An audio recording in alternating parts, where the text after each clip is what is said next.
Yes. Okay. So. Perfect. So, Okay. welcome, Professor Khalid. Thank you for joining the show. Please give a small introduction about yourself and let us know where you came from and how did you end up in KAUST. Just go ahead. Thank you so much for having me here. So I was born in the UK because my parents were studying there. Then I went back to Egypt with them. I did my studies and then went to California at Stanford University to do my graduate studies. Then I started my academic career at RPI in upstate New York. Mm-hmm. And then I came to Saudi Arabia as a founding faculty in the early days of KAUST. In the early days, we're talking, you were one of the first people who stepped foot here, right? Yes, I was here during construction. So Mhm. this was a very buzzing place. We were talking about 24,000 workers, actually construction workers, building the place. There were 3 shifts, 8 hours a shift. So the campus was working 24/7. And at that time, they were looking into building the places, equipment coming on campus of the core labs, not the individual faculty labs. So it was a very interesting experience at the early beginning. And we had to be driving back and forth to Jeddah because there was no housing on campus at that time. Very early, right. Yes, so I set foot, because we came multiple times in 2008, early 2008. However, I moved completely to KAUST in December of 2008. And we started the university, the first day of classes was September 2009. December 2008, and then, so it took you almost like 9-8 months to start. Right? Yes, Yeah. but they was already started like 2 years even earlier. The campus construction started in 2007, digging a big hole in the ground and starting the construction. However, it accelerated around the last quarter of 2008. Okay. Yeah, I know the story about the accelerating. Yes. That they put the gas pedal and They put the wanted gas pedal and the king, he made it clear at the time that it has to be open. Yes, and he was very conscious about it. Okay. So, going back to your journey and traveling, I know that traveling is very interesting. I myself, lived in a lot of places like you. Yes. So you started in the UK? I started in the UK, went to Egypt, went to California, went to New York, went to Saudi Arabia. Then to KAUST. Yes. Okay. So like you grew up in the UK or? Yeah. I spent the first 5 years of my life in the UK. Okay. Yeah. So the majority of majority your youth. Majority of my life is in Saudi Arabia right now. Okay. Believe it or not, I have lived here longer than any other place that I've been at. But majority of my youth was in Egypt. Mashallah. Okay. Good. Where in Egypt? Cairo. Okay. So there, you did your bachelor? I did my bachelor's in Cairo University and then moved to do my master's and PhD at Stanford. Okay. How was that experience like? How was your supervisor in Egypt? How did you? Okay, so this is actually a very interesting question. I really like that you asked about my undergraduate supervisor because he pretty much shaped my career at the beginning. So my advisor is Professor Ahmed Suleiman. He is a professor of electrical engineering and he does circuits. And at that time, he just came back. I think he was working in the Gulf and he came back about a few years earlier. And there was a huge generation of students who started working with him. And this is the first time that you would hear that undergraduate students participate in research, and undergraduate students would actually publish a conference paper and send a paper to a journal paper. So this actually what allowed me to end up having a scholarship from Stanford. Okay. That during my last year of undergraduate, and I spent 1 year after that in Egypt, I managed to publish 6 journal papers and 3 conference papers with him. And because he was focused, he had topics that are ready, but he was looking for manpower. So he would give you the topic, he will give you all the literature that you need to know about the field. You go study it and then you work, and you're actively working with him day after day, and then you publish. Nice. Okay. Professor what again? Professor Ahmed Suleiman. Professor Ahmed Suleiman. Okay. He's still around? He's still around, Mashallah. and I'm in contact with him.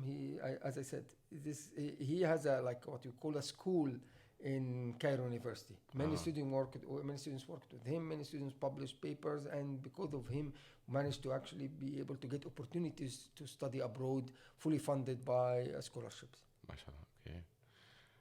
Yeah, I mean, it's interesting how we just needed the manpower, right?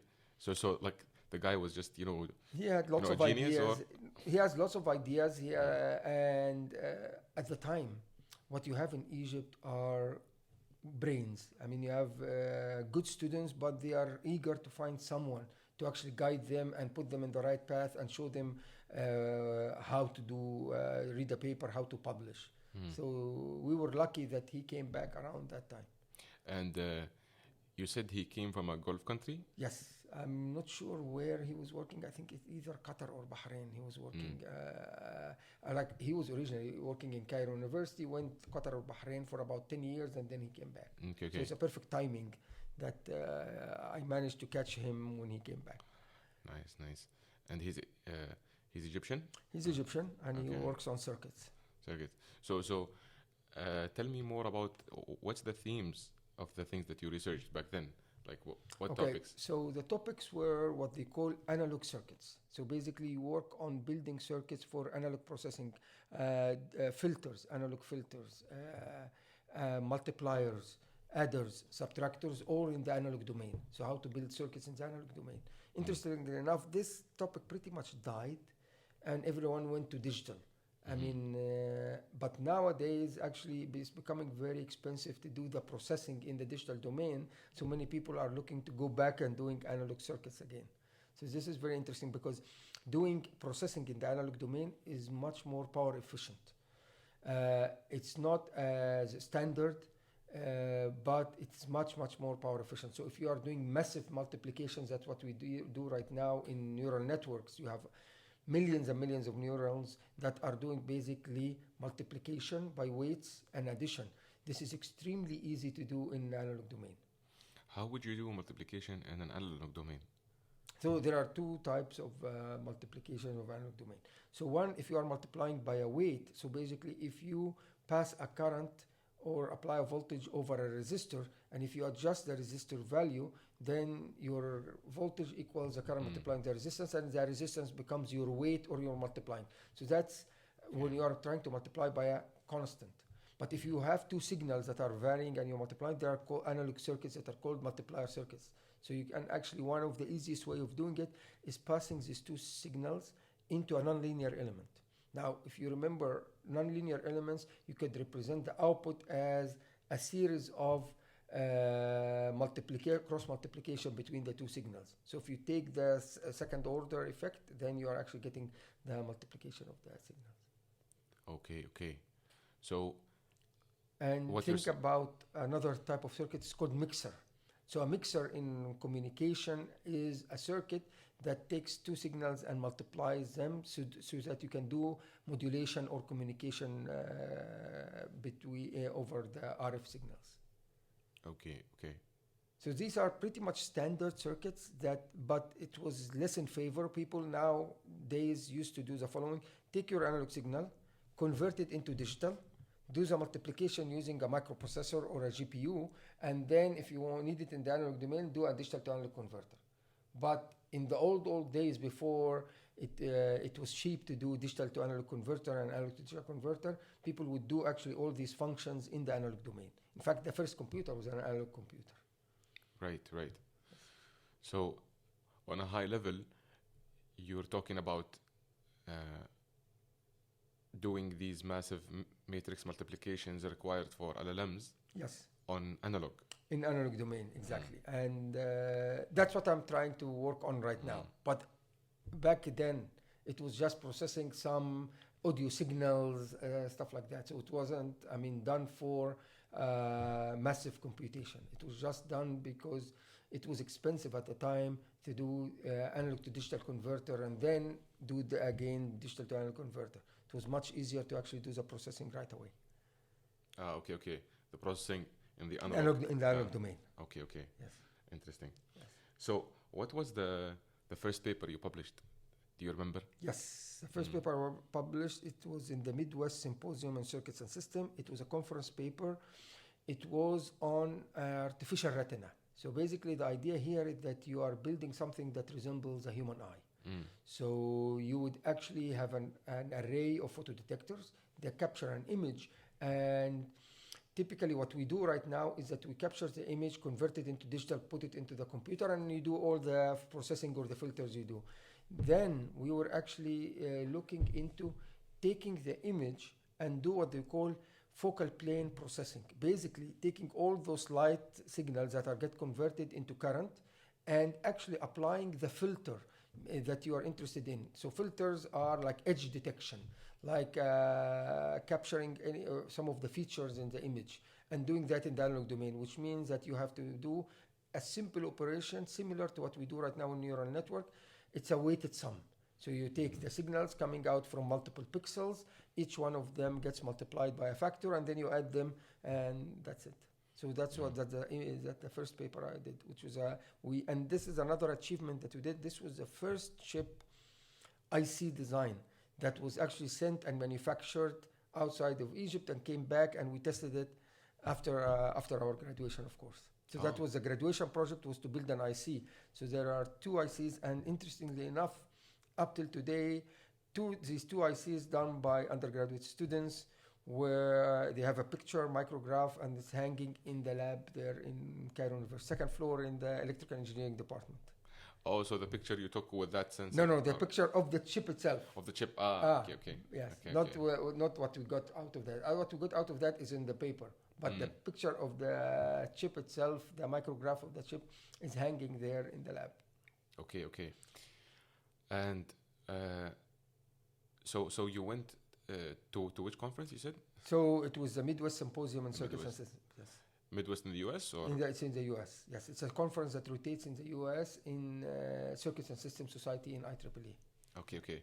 So you went to the US with that paper? Yes. Okay. And we presented that paper. I mean, that was in 1997.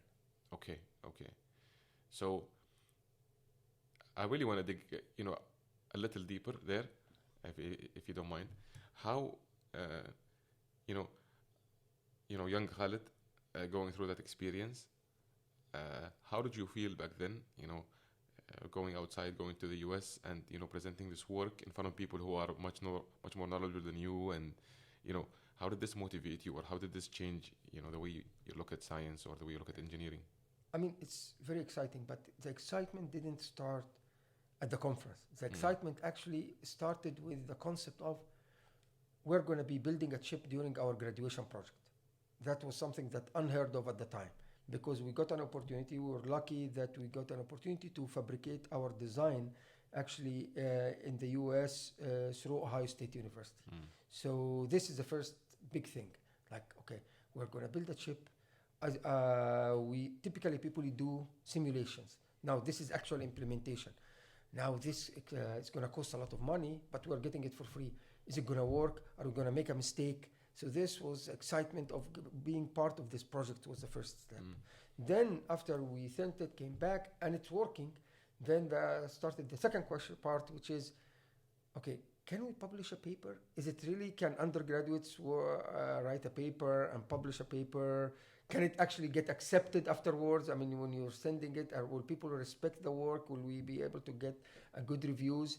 And then, of course, going afterwards to present it and getting questioned by people. So this was a whole experience that I think is very rare for an undergraduate to go through it. Nowadays, it's becoming, I wouldn't say common, but you hear of it. But we're talking about 1997, 1996. So it's too early for that. Yeah, theoretically it shouldn't matter, right? Because people would just question it, but if you are really, into the field, so that the question is, people do things based on experience to some degree, or you are following the footsteps of someone else. So if no one you know of fabricated a chip before, then it's a big deal. Because you don't know what to do, you don't have anyone to ask for feedback from at your level, and you don't trust, can I do it? I mean, you always question yourself because you haven't seen someone who did it before. It's the same thing as your first publication.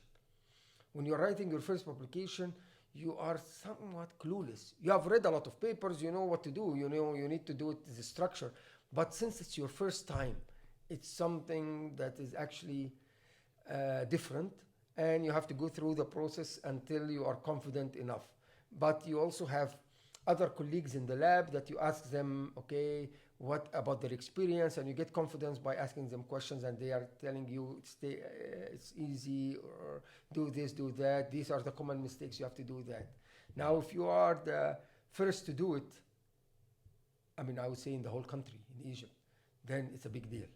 And this is actually something that is, I think, what excited me also about coming to KAUST. It is coming to a place that you are the first faculty hired in the department. You are among the first faculty hired in the university. You are among the first faculty who are stepping on the campus. So it's this startup culture. It's an exciting thing. It's you are full of doubts. You are not sure if it's going to work or not, but you get this adrenaline boost that, like, okay, I'm part of something that hasn't been done before, and I want to make it succeed, because then you feel that you are part of the pioneers, the early people. I tell people, when I came to KAUST in the early days, we were talking about a construction site. Now, typically when you join a university anywhere in the world, it's a university operating and functional and running. But you are coming to a construction site. How many professors come to a construction site? See a university being built. And then it's not only about being built. It's actually after it was built. You start the university and there is no handbook. So we need to start writing a handbook. When you join a fully established university, the rules are there. I mean, of course, it's a continuous change process. Policies change a little bit there. But there is something that you start with. There is no blueprint for KAUST at the beginning. So we needed to be having meetings to actually discuss every single detail and be part of all of the decisions that shaped the university in the early days. Why we do follow the system, why we follow the system, why can't we make a system that is a mix between different systems? Okay. So when you came from New York, right? I came from upstate New York, yes. Upstate I was New York. at Troy, which is where RPI is located. Yes, it's a school of, it's actually interesting enough, it's also like KAUST, it's focused on engineering and science. So it has a very small cohort of humanities, extremely small, and no medical school. So it's actually focused on engineering and science like KAUST. Okay. And so from Stanford, you went to New York, right? Yes, yes, to RPI. Okay. Interesting To enough, RPI, yeah. I actually was there last month. So I visited for the first time in 15 years or something like that. Oh, okay. Since I came here, so it was the first time. Yes. Oh, first time since 15 years. Yes. Okay. Yes. I mean, I go to Stanford a lot because I have lots of collaborations at Stanford, and lots of my friends who did their PhD with me are working in the Bay Area. But at RPI, I haven't visited since I left. I'm not sure, but is it true that RPI would take interns from KAUST? I think I remember reading because KAUST have this KGSP program. And the KGSP program looks into placing students in top universities in the US. Now, when you are sending young students from Saudi Arabia, you also would like to send them to, number one, very good universities that are extremely good in undergraduate education. In the KGSP program, you want them to be. And oftentimes, many of the top, not all of them, but some of the top research universities focus more on the research and not on the undergraduate education. So you really start looking into some universities in the US that are very good into their undergraduate education, undergraduate solid engineering education. And RPI is one of the universities that KAUST sends students there. Saudis into their KGSP program, which is a KAUST gifted program. Okay. So RPI, how was, I want to ask the shift. So you went from Egypt. Back then you were a UK national as well, or? Yeah. I mean, because I was born in the UK. Because you were born I was there. born and raised in the UK. Right. So I'm a UK national. I'm a British national. Yes. So you went to California, Yes. right? Yes. You lived there for how long in California? So from 2000 all the way till 2005. So 5 years. No. Sorry. So this is my PhD. Mm. I went there from 98 for my master's. Mhm. So 98 to 2000 for my master's, and then 2000 to, so I stayed in California about 7.5 years. 2.5. Okay. Yes. Okay. Nice. And then in upstate New York for 4 years. Okay. So you had a big shift in weather. And then another big shift in weather coming back to Saudi. Come back to Saudi. Saudi, yes. So, yes. Okay. Yeah, I mean, you told me about. So back when you published this paper in Egypt, you said it was a national thing that an undergraduate. It's not a national news because you don't share it in the news, but yes, it was in the university. It was a big deal that undergraduate students will send to an international conference. Yeah. A paper gets accepted, and they build a chip in their undergraduate project. So I mean, like there were many firsts, and of course it's not one person because our project, graduation project, is a team project. So there was two teams.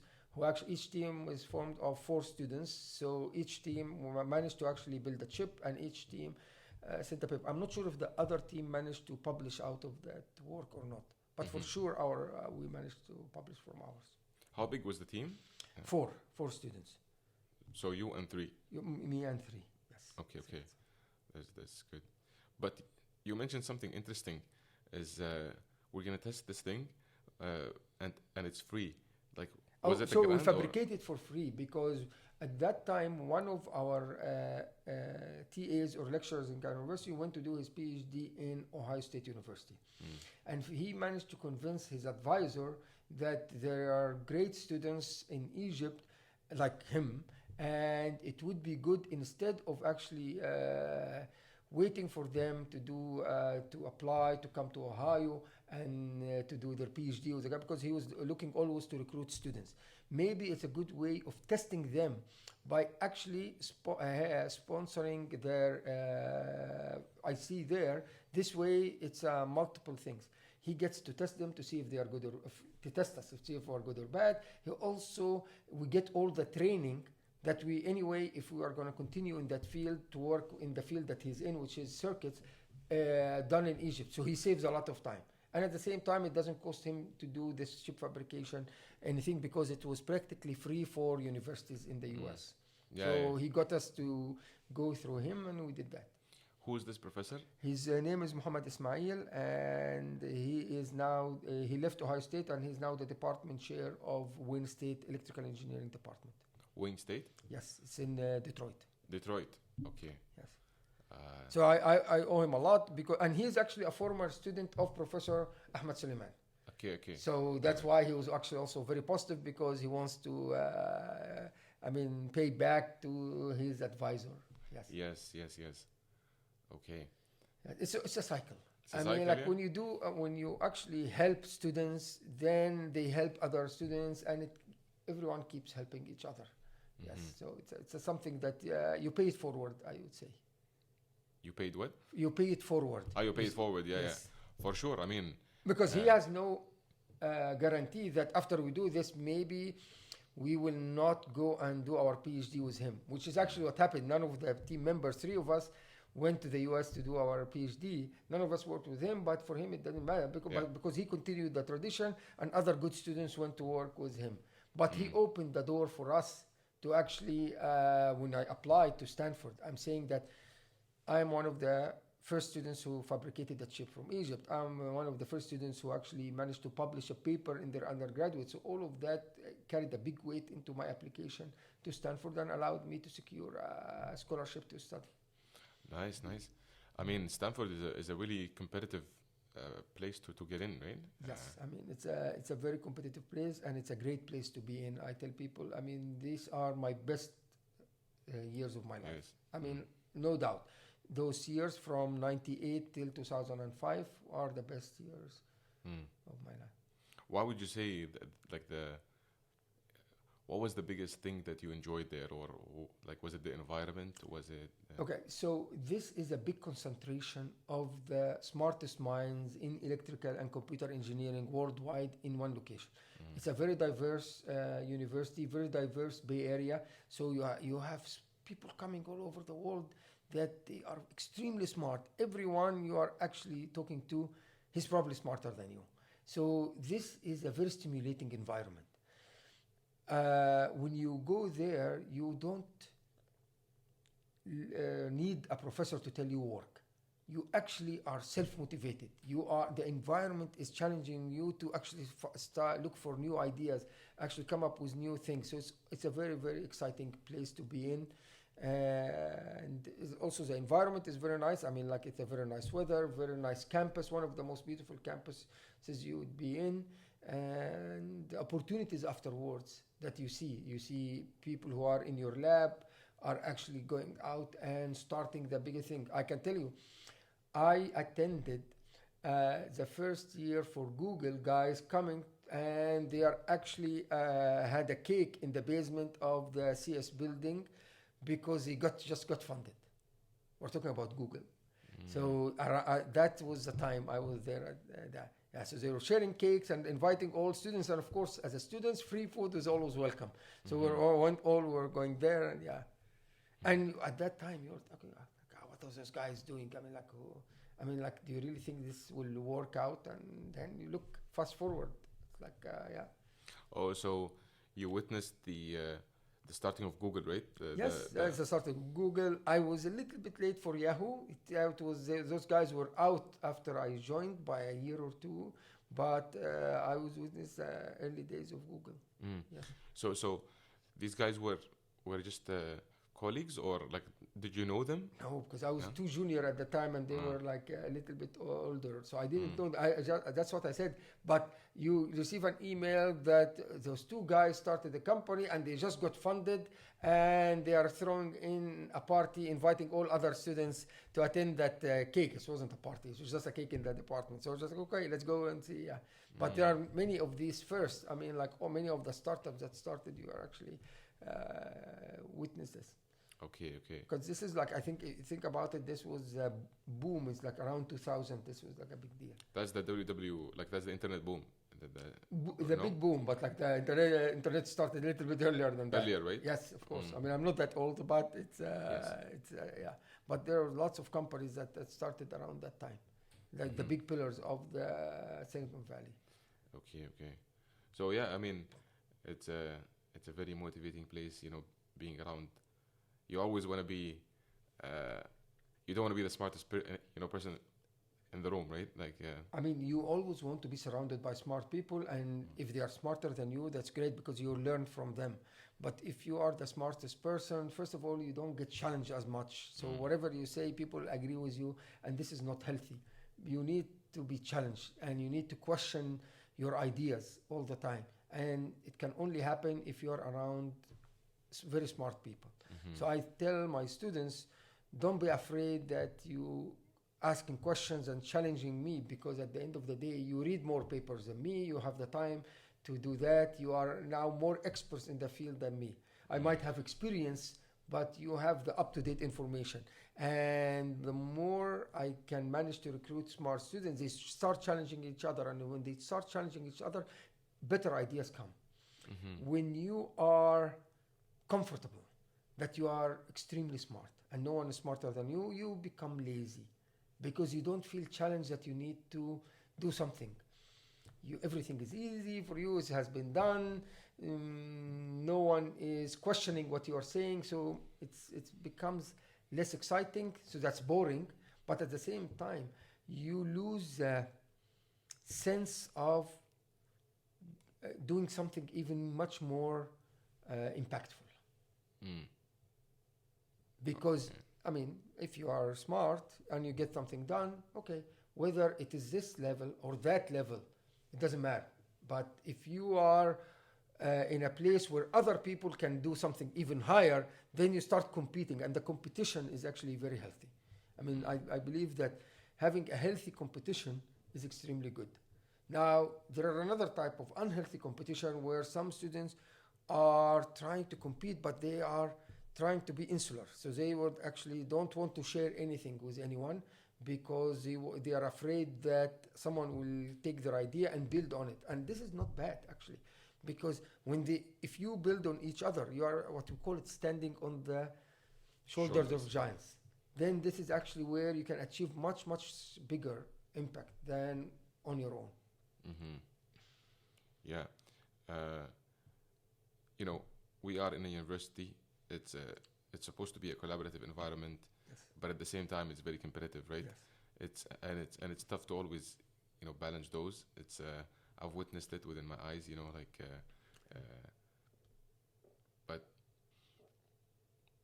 so you would say just the stimulating environment in Stanford, like it was very. It was extremely good, and the professors there are very open.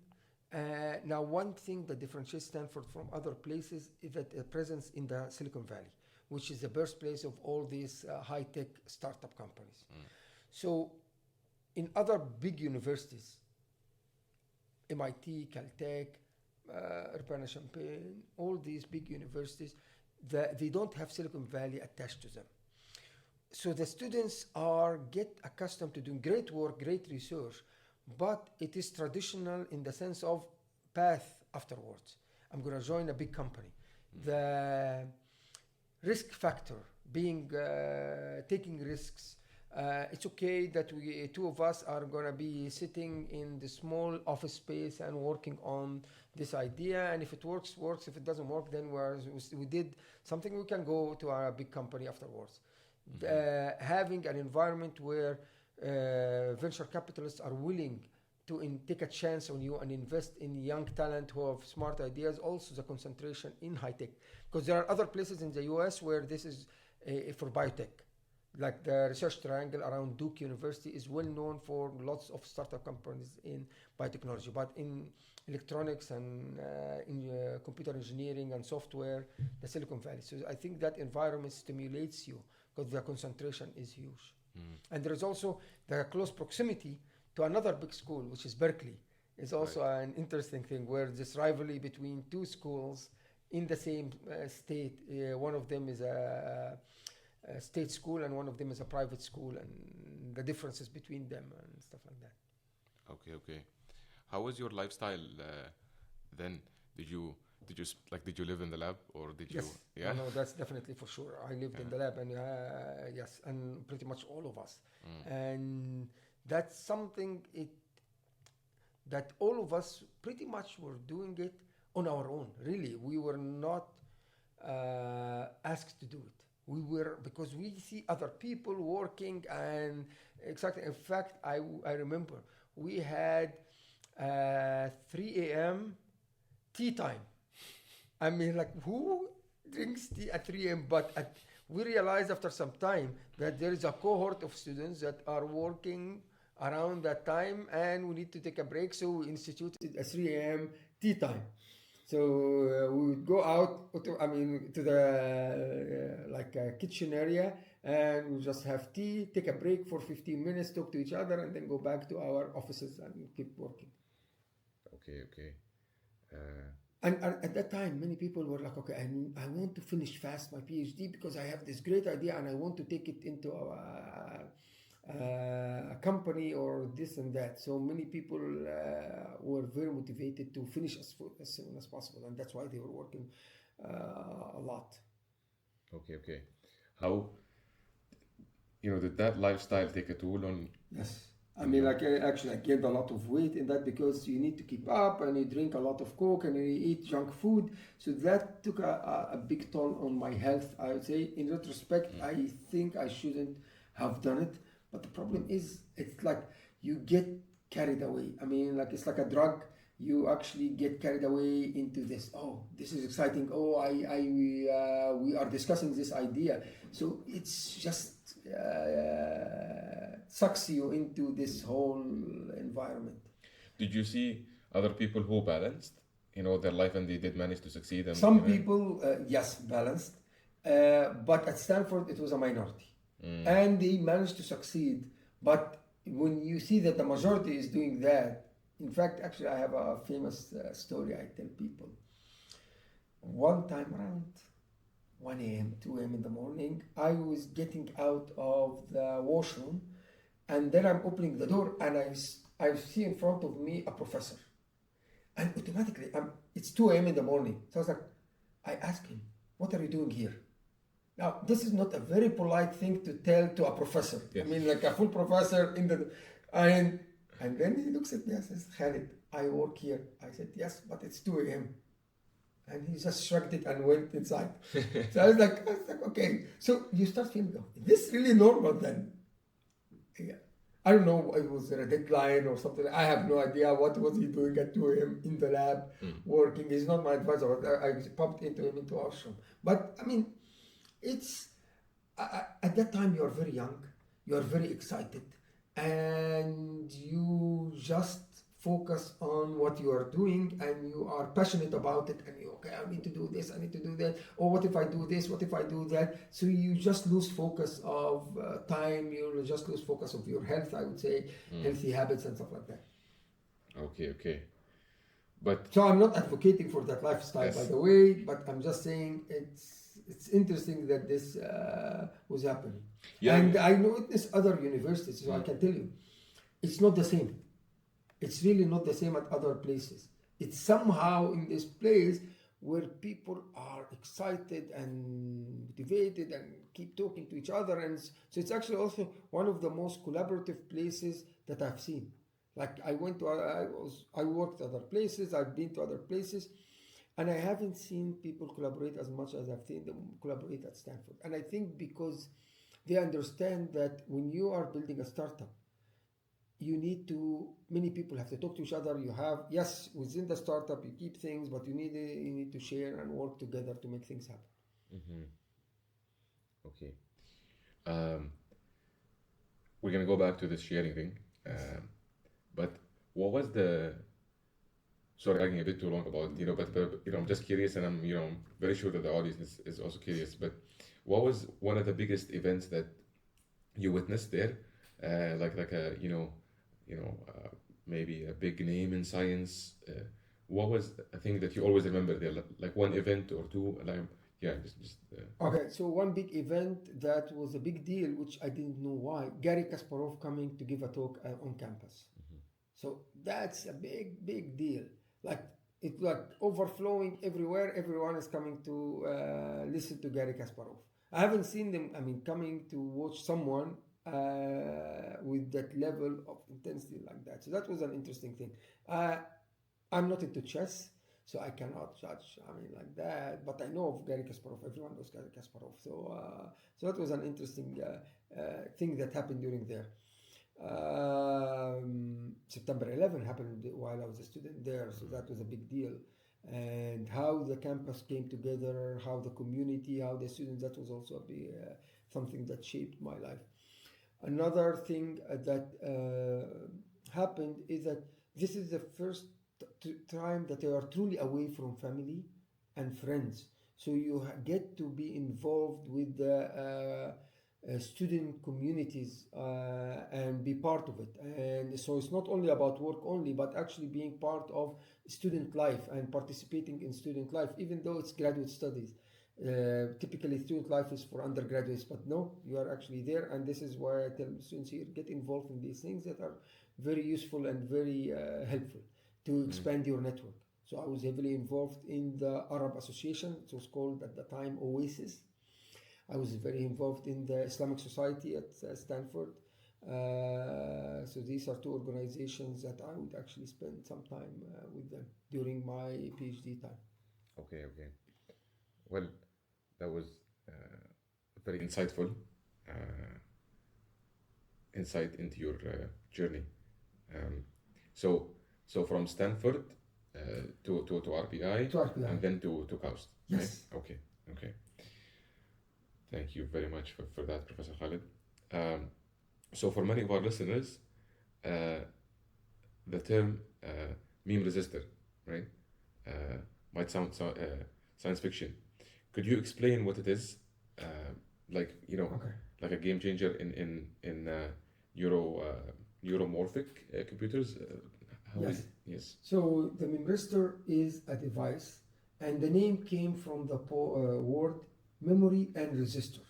So it is a resistor that you can adjust its resistance electronically, and if you disconnect it from the power, it keeps the value that you adjusted it. To think about the potentiometer.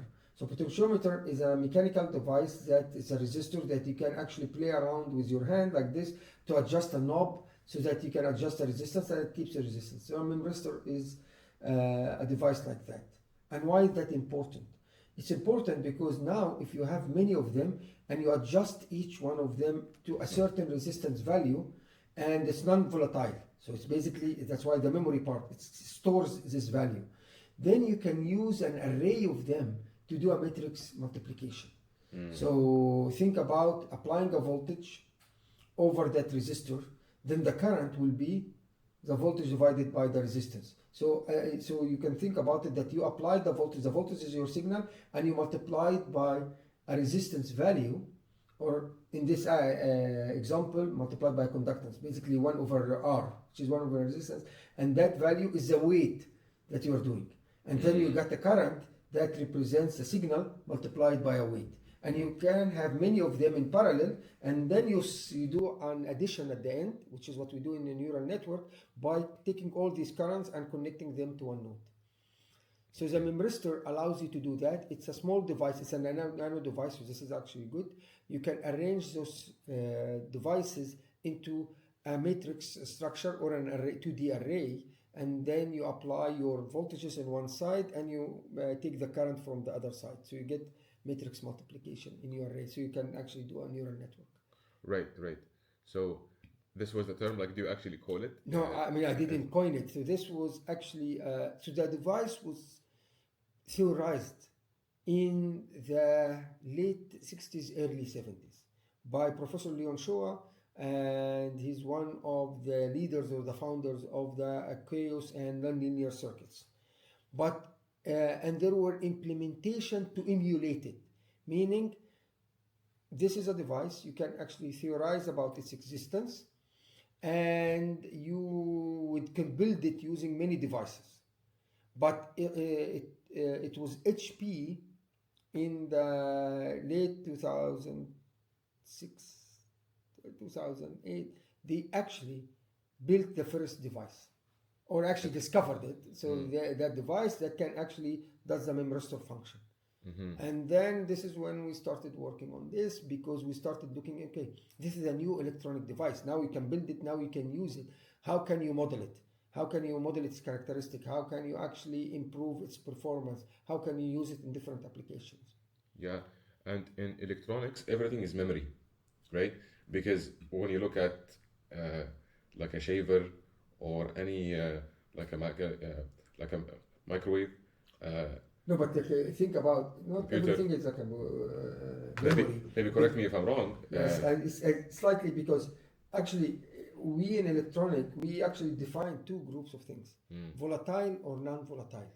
Think about your memory. So there are two types of memory. There is the memory inside your computer. When you turn your computer off, all that stuff gets erased automatically. Yes. But there are stuff that's on your hard disk that even though you turned your computer off, it's still there.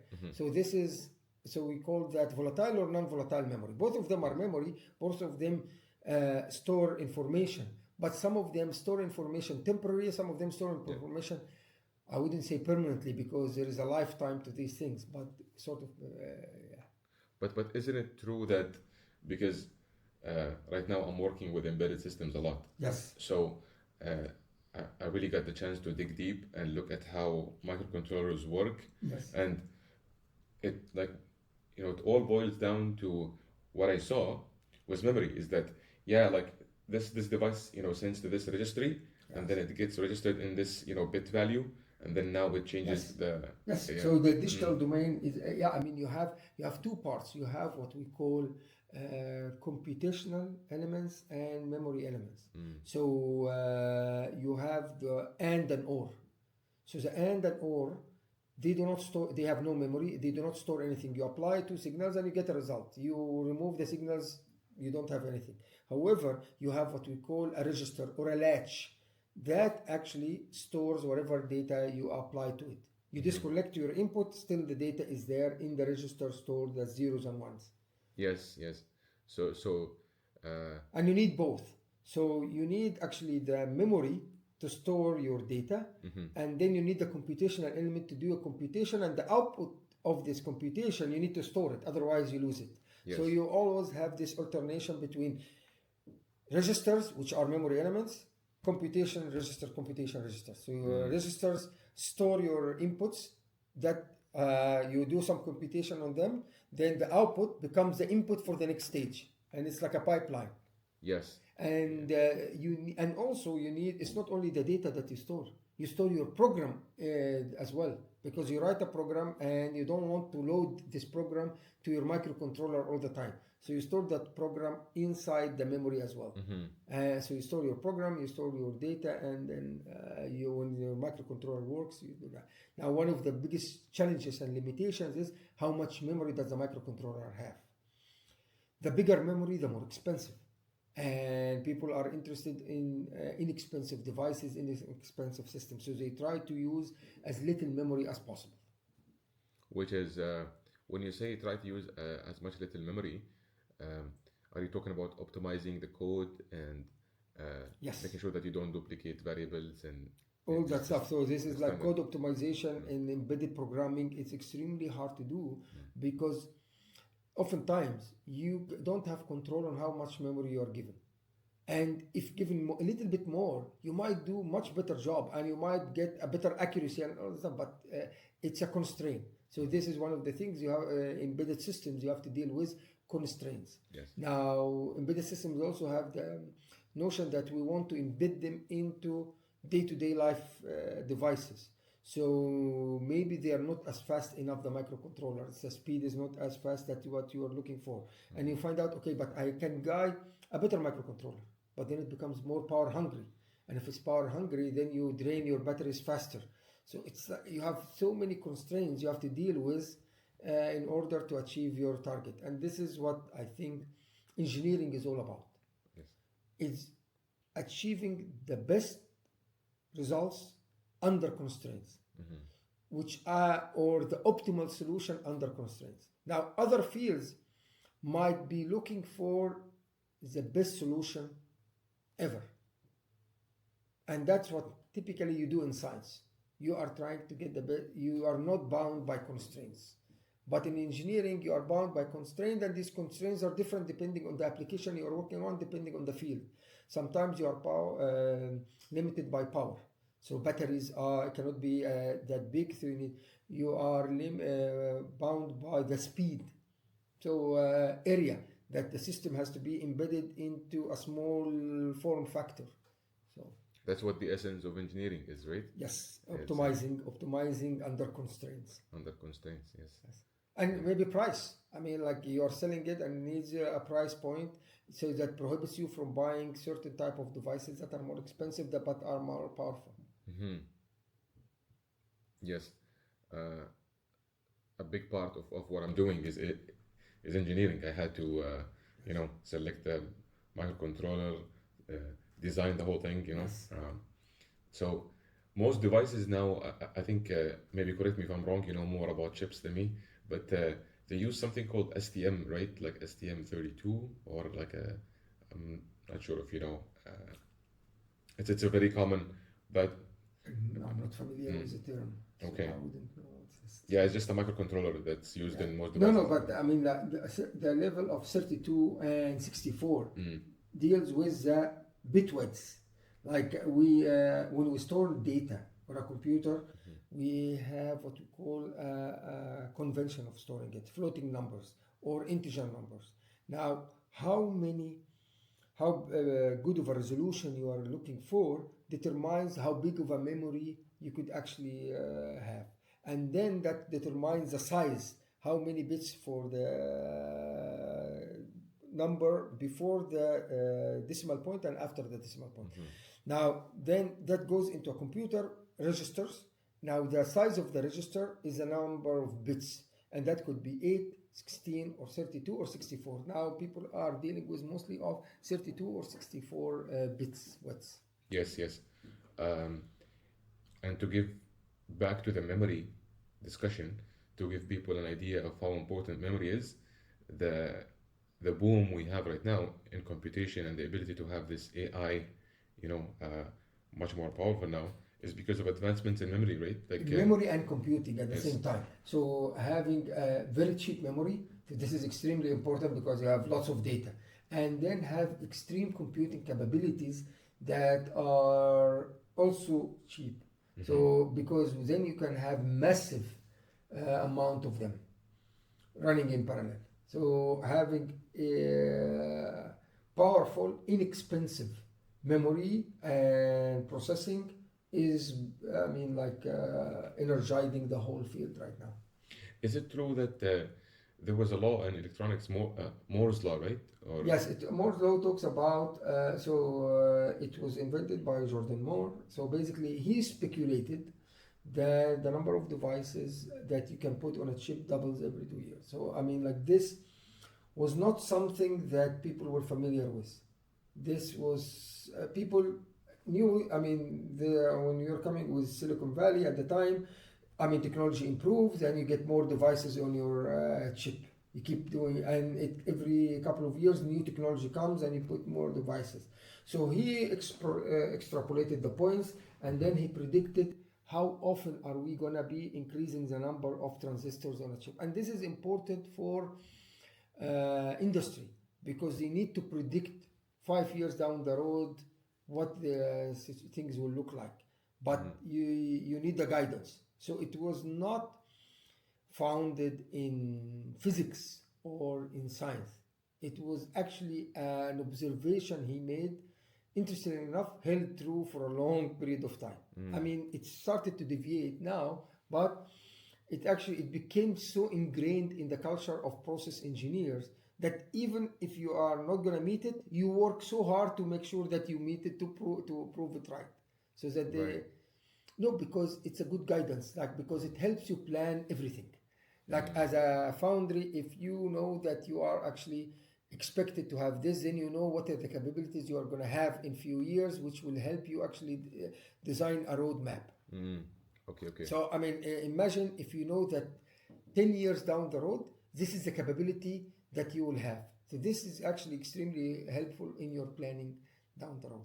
And it's also good to guidance as well. Okay.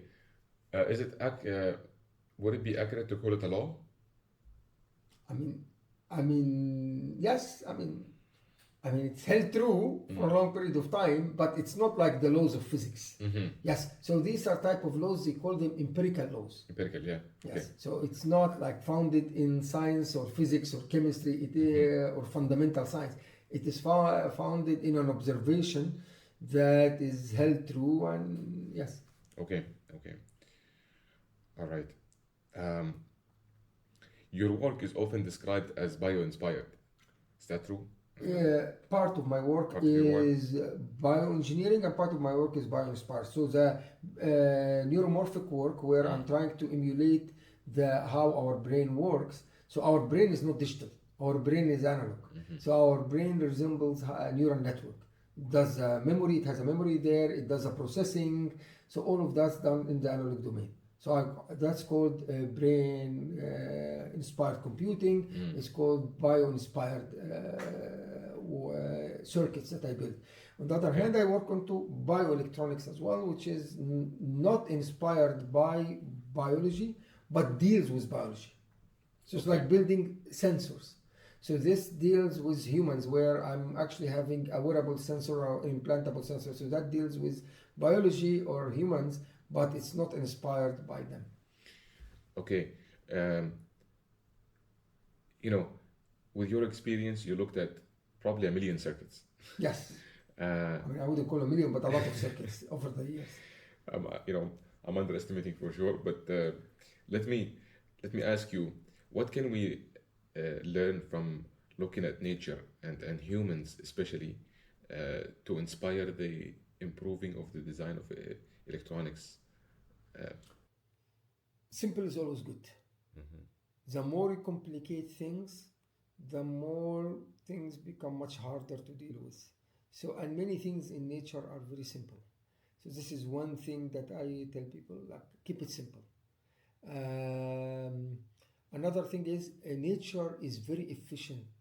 So when you look at your brain, I mean, let's keep going to that example. is extremely powerful in its capabilities, extremely efficient in the use of power. We are not running on a nuclear plant inside us. We just eat food, and this amount of calories is the one that is fueling our processing and our motion and everything. So having to look into how the brain operates is a guidance for us to actually look into how we should actually improving the way we do things. And oftentimes we get tempted because of the unlimited processing that we are getting right now to use more and more. So one of the examples I give to my colleagues in computer science, every simulation you guys run is a huge amount of power. So, so how can we actually improve that? And the answer is, but people who build the hardware should improve their hardware. Yes, because you are tempted. Like, for example, you have a certain capability that when you buy a new supercomputer, when you buy it, this is probably the state of the art. And most of the stuff that you are working on right now were running on an older version. So this will be much, much bigger capability than what you need. But then once you have more capability, you push the limit of your design to make it much bigger and much more sophisticated. Then with time, you reach the full capability of the system that you have, and then you become bound by it because you can no longer push it more. But that endless pursuit of expansion is too power hungry and is not efficient. And many people right now, are having problems with the amount of power you need to power all those data centers are becoming a problem. And that's why, for example, many countries are now moving their data centers to the Middle East because these data centers require power, and the power is something that is relatively inexpensive here. Okay. But we are wearing two hats, right? When we're talking about design or science, right? If you're talking about engineering, does the simple rule also apply? I know it applies in science, but to what extent? Because when you say keep it simple, okay, that does require a lot of knowledge and simplification. And if you keep it simple, then you know a whole lot about the thing you're trying to simplify, right? Yes. So of course, some problems are too complex because the word simple is not absolute. I would say maybe simpler. Like, don't complicate, don't overdo it if you don't need to. That's my excuse me. Don't overdo things. Okay. Keep it simple in the sense of, because when you are going to be debugging something afterwards, when you are building something and it's not functional, if it's functional, great. But if it's not functional, then there is something that's not working. The bigger the system, the more complicated the system, the much harder to debug it and test it. In fact, oftentimes right now, one of the bottlenecks of designs is not the design itself. It is the testing of the design to make sure that it's actually fully functional correctly.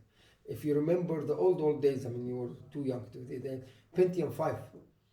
I do remember Pentium 5. Yes, they had a major problem that it is so big, you cannot test everything. So you do as much testing as you can to make sure that is correct. But there are certain cases that were not correct and that were not tested. So they released it, and somehow some programs started doing some functions that the outcome was wrong. And people are like, what do you mean the outcome wrong? Turns out that yes, there are certain things that were not done correctly. And that if the Pentium was simpler, it would have been tested easier. Now it's a chicken and egg. You make it simpler, you might not be able to solve some of the harder problems, but you will make it easier to test to make sure that this was done correctly, and then the vice versa. Yes. I remember Pentium 4 was one of the big things that was released. I remember when I was a kid, tinkering around with PCs. Yes. Pentium 4. I remember Core 2 Duo or something, Yes, and yes. all these. Yeah, Duo was like me too. Two, yes. Two. Yes. I mean, now we're talking about like 64 cores, 128 cores, and yeah. Yes. Yeah, I mean, it's a very exciting time to live in. Yes. For sure. For sure. I mean, like this is one of the best times to live in. And I get questions about, but I'm not doing AI. This is bad for me. And my answer is, everything is cycle. Okay. So at some point, AI is important, but then there will be bio, then there will be energy, then there will be something else. So I mean, and this is one of my advice that I give to my students. Try to work on your background breadth. Yes, if you are doing your PhD, you are expected to have a depth in one topic. But the problem is, you can never guarantee that this exact point that you worked on is going to be hot or in demand all the time. Okay. So if you have a big breadth, you have a decent amount of knowledge in many topics, this will allow you to adapt and allow you to be versatile in different work conditions, different environment, and different jobs. And also, there's a saying that that not a lot of people. I mean, it might be harsh to say, but like not a lot of people would care about your PhD. Like they would care about the skill that you developed, right? The way you extract knowledge and you apply it. Yes. It's yeah. I mean, okay. When you propose a PhD topic, so most probably at that time this was a new thing and exciting new thing. But you take about 4 years to work on your PhD. So obviously you and other people in the same university, same group, or other universities are working on it. So by fast forward 5 years, that topic is no longer as exciting as before, because so many people worked on it, so many people produce results and produce solutions, that it's becoming more stagnant, and you need to find then something else. So the value of the PhD is not the PhD itself, is what you learn during the PhD, the skills you learn, the journey itself, the way of thinking. This is what's important. The way of interacting with your teammates, because this is the first time you truly work maybe in teams and before going to work in an industry. So this shapes you. Yeah. I mean, a lot of people miss this point is when you're going through like an educational system. A lot of people focus on the science and the engineering, but you are actually shaping your character, right? Yes. You're learning how to agree, how to disagree, how to have an argument, right? I mean, soft skills are extremely important. How to present yourself.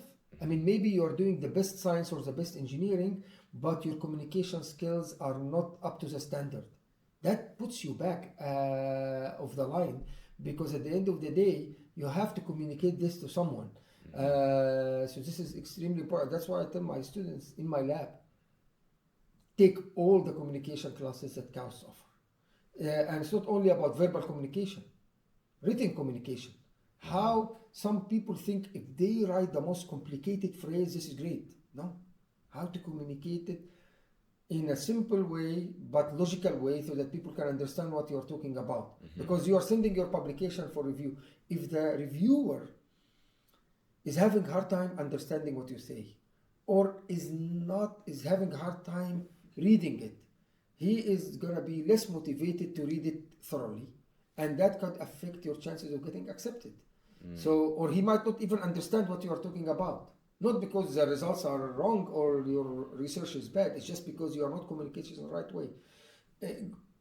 Being in a conference, expressing your results to other people, this is extremely, and that's important, because in your life, you are going to be also doing a lot of presentations to your colleague at work, to raise money, to sell products, to explain things to suppliers so that they can give you components. So it's all about communication. So this is conflict resolution. Oftentimes conflicts happen all the time. I mean, it's a fact of life. It's how to handle them. I mean, and the punishment might be in a job might be more severe than while you are a student, because people give you leeway or a slack if you are a student. He's still learning. So this is a place where you are going to be learning how to deal with conflict, how to handle them. So this is extremely important period of your life. Building a network.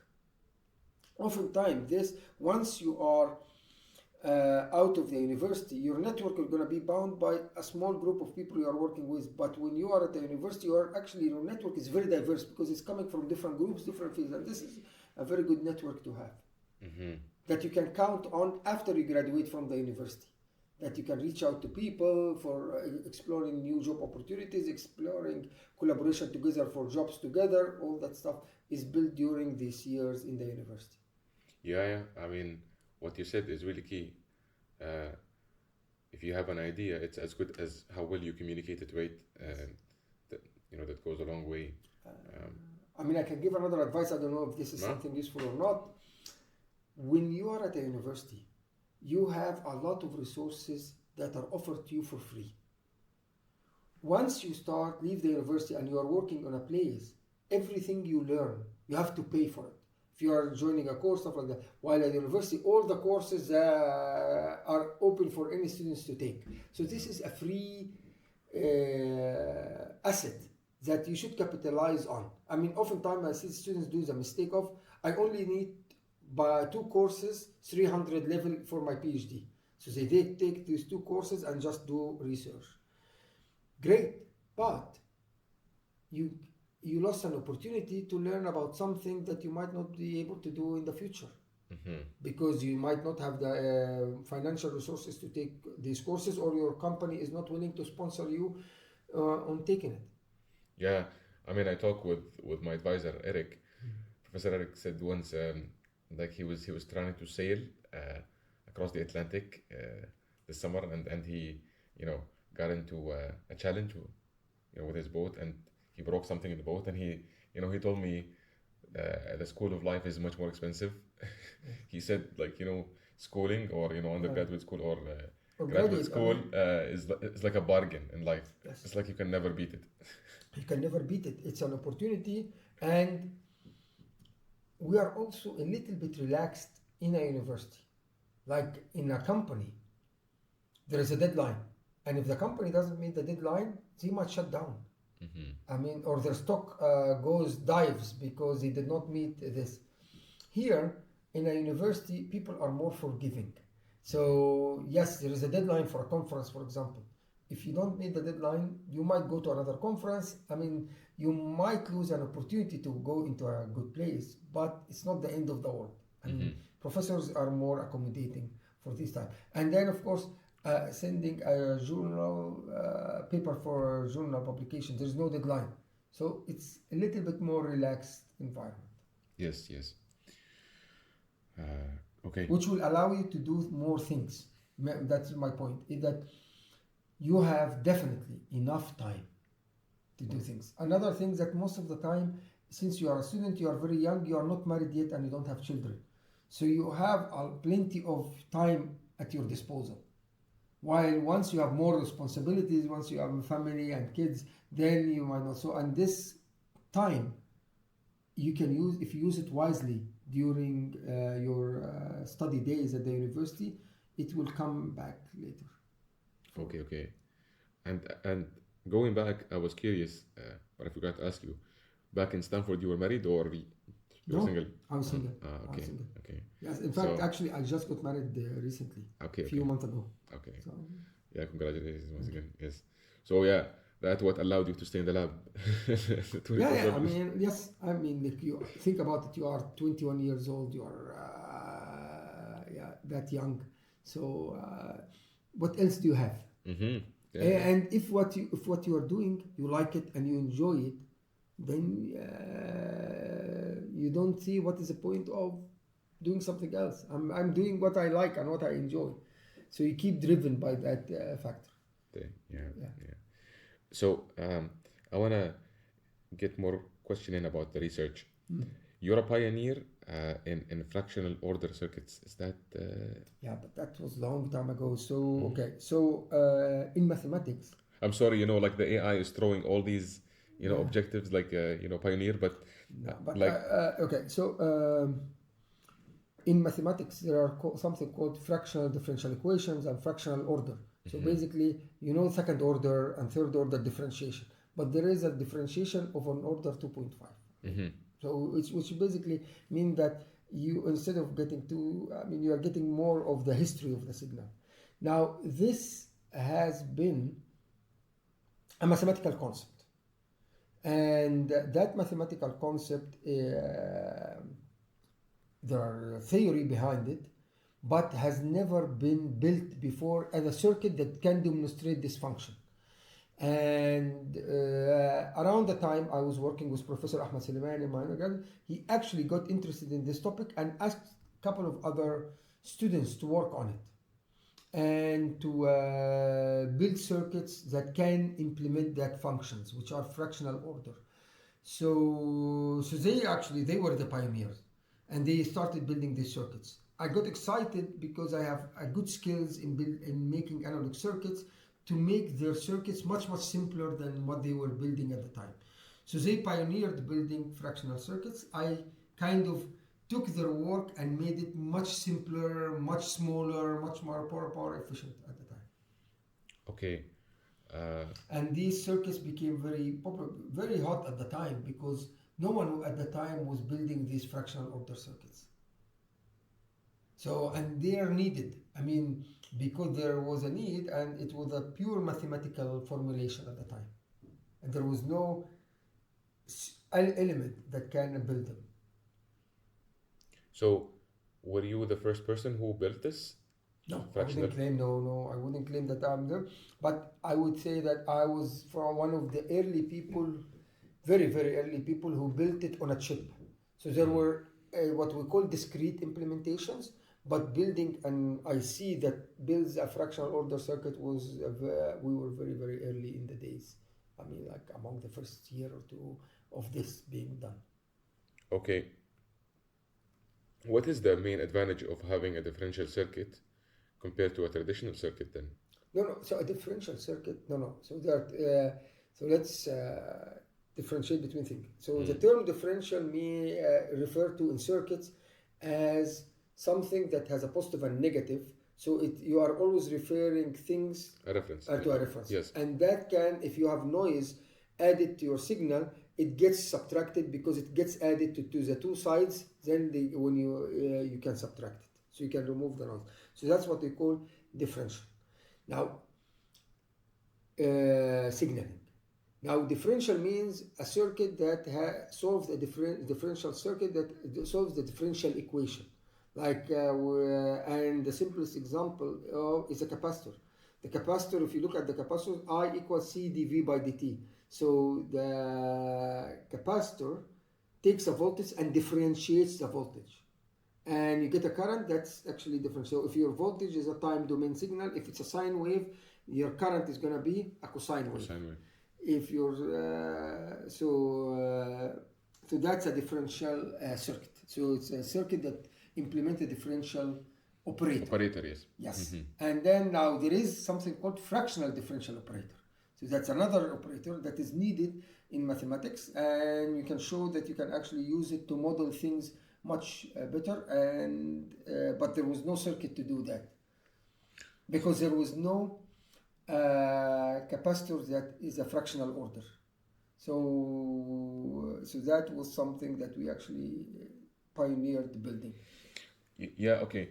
So excuse my my naiveness in this topic, but if you look at differentiation in the Laplace domain, right? It's an S operator, right? Like you multiply it by an S. Yes. And there is S squared. Yes. But here is the thing: when we call fractional, because S to the power 0.5. Yes. S to the power 0.1 or 0.2. And the simplest example I can give you, which could be easy. This gives you a phase shift. Okay, so the S, or you can actually look into the J omega, then this is a phase of 90. And this phase of 90 could be positive 90 or negative 90. Basically, the current is going to be leading or lagging your voltage. Mm-hmm. Okay, and it's fixed. It's 90 degrees. Now you can change it to another value by including a resistor. So if you include a resistor, you can get a phase that is actually going to be different. Could be 65, 45, whatever. But the biggest problem with that is that you added a resistor, and the resistor adds a resistive value. So you are no longer purely imaginary. You have a resistive value in your circuit, and that resistance consumes power. You have a real value. You have a real value. You don't only have an imaginary value alone. But having a real value and imaginary value can allow you to have a phase that is different. But you have a real value. So it becomes a dissipating factor. But you cannot have an imaginary value that is not physically implemented except 90 or minus 90. What we managed to do is that we managed to build something that is actually can have a phase that is minus 45 or minus 30 or minus 25 in a device that is passive. So that was a big deal. Okay. So okay. Yes. And that work was done here or in? So the circuit part was done before, but building a real device, it was done here. Yes. Okay. All right. You are an IEEE fellow, right? No, not yet. No, not yet. Yeah, I'm a senior member of IEEE. Okay. All right. Yes. Like, what do you, as a senior member of the IEEE, what do you see like the most exciting, or disruptive things that is about to happen in electrical engineering?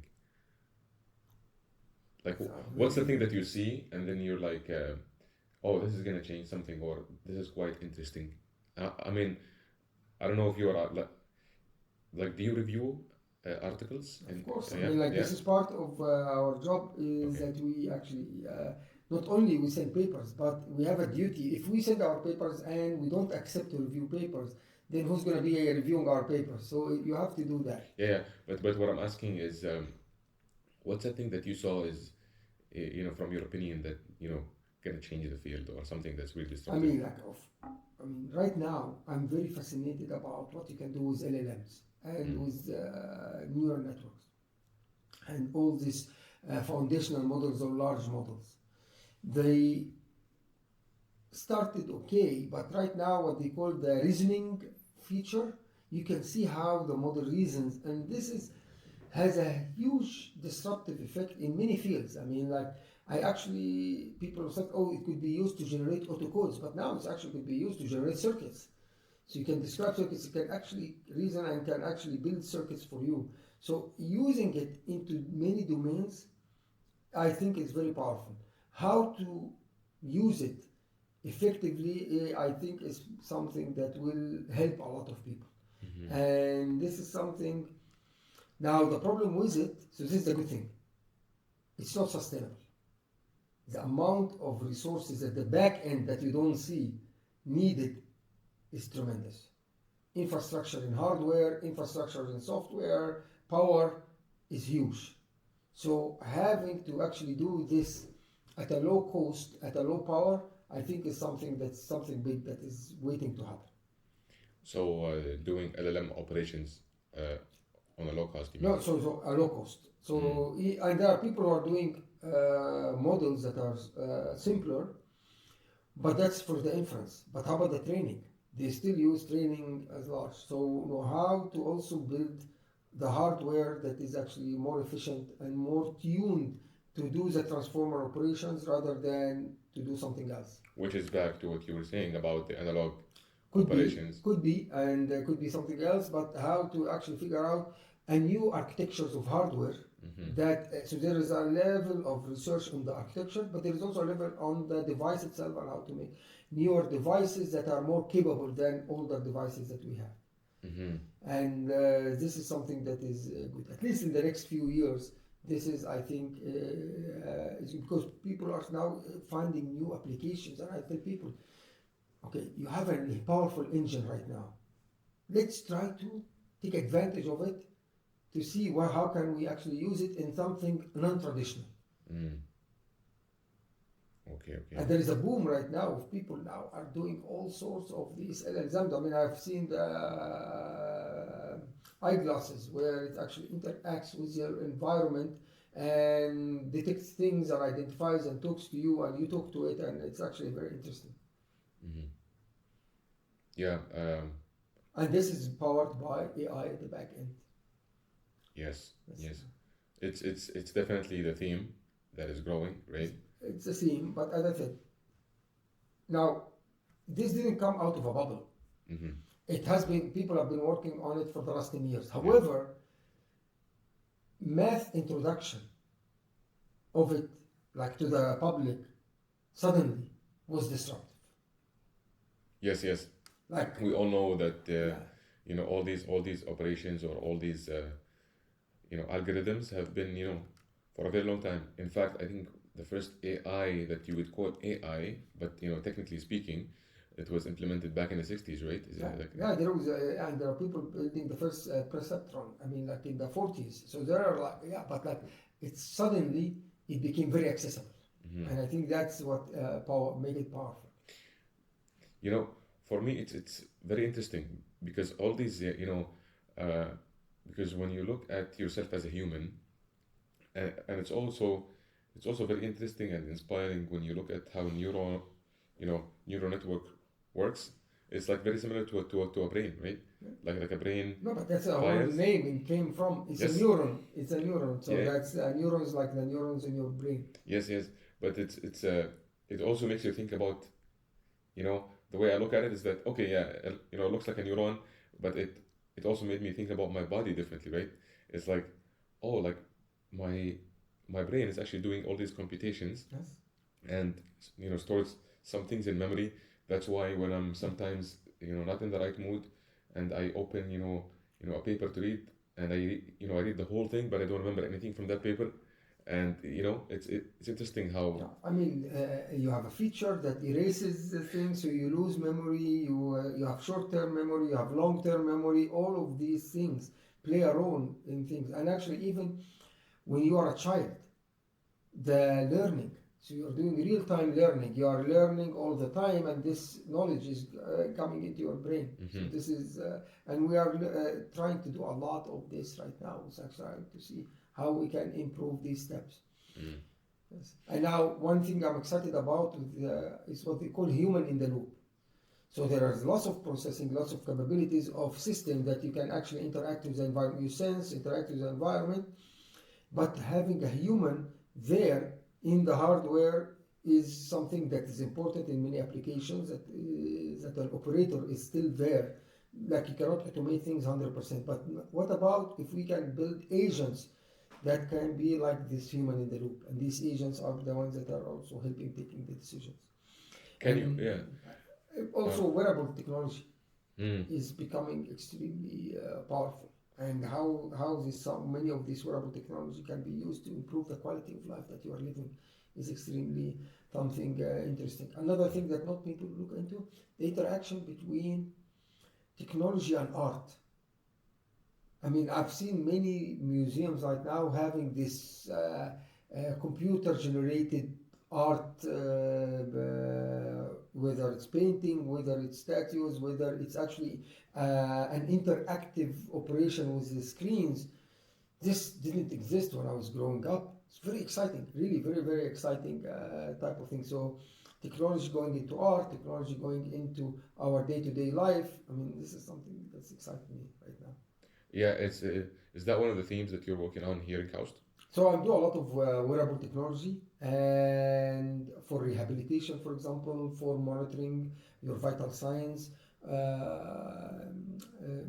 all sorts of wearable devices that can actually improve your quality of life.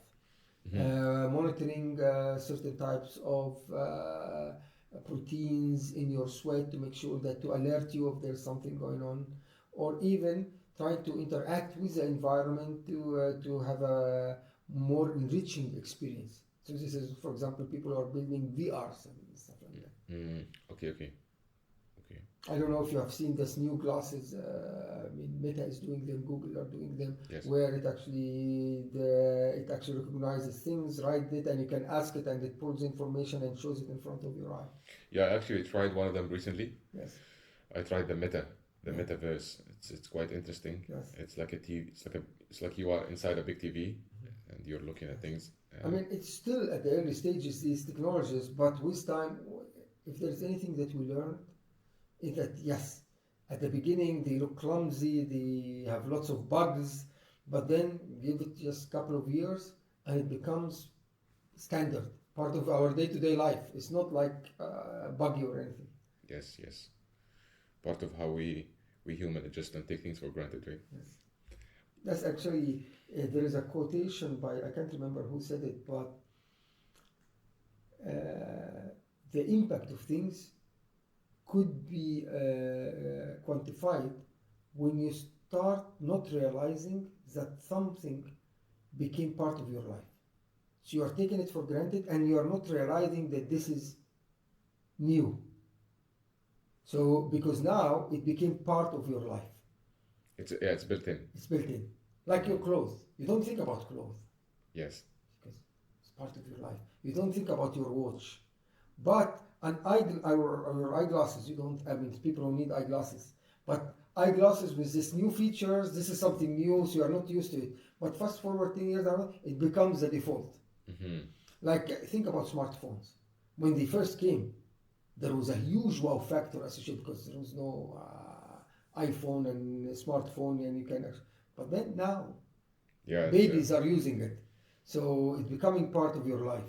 So things, but some technologies never makes it, and then they die away, or they stay as a niche thing that people use when they need it or not. But when they become part of your day-to-day life, then you know that this is an impactful technology. Yeah, and we as humans, and just going about your day, you're trying to minimize the strain on your brain, right? Yes. Okay, like I know that I take this for granted, and because I need to focus on one goal, right? I need to focus on like learning this topic, and there are so many distractions right now in life that is actually, and this is one of the bad things about emails, and it's like you are now very accessible. Mm-hmm. When I was a kid, or when I was even undergraduate, there was no cell phones, or there were cell phones, but I wouldn't be having one because it's too expensive to have them. So people cannot reach you at any point of time, which means that if you sit down to read a paper or read a book, you are sitting in a library, that's it. Mm-hmm. But right now I'm sitting, but then my cell phone starts like blinking, and I get tempted to check it and stuff like that. So these distractions, I mean, you lose quality time. Yes. So you need to be disciplined. And I know some people who are extremely disciplined. They refuse to actually use their smart devices for email or browsing except at certain times. Yes, absolutely. And I do agree. Initially when I heard some people who do these kind of things, I was like you're not catching up with the times, you are not, you are stubborn.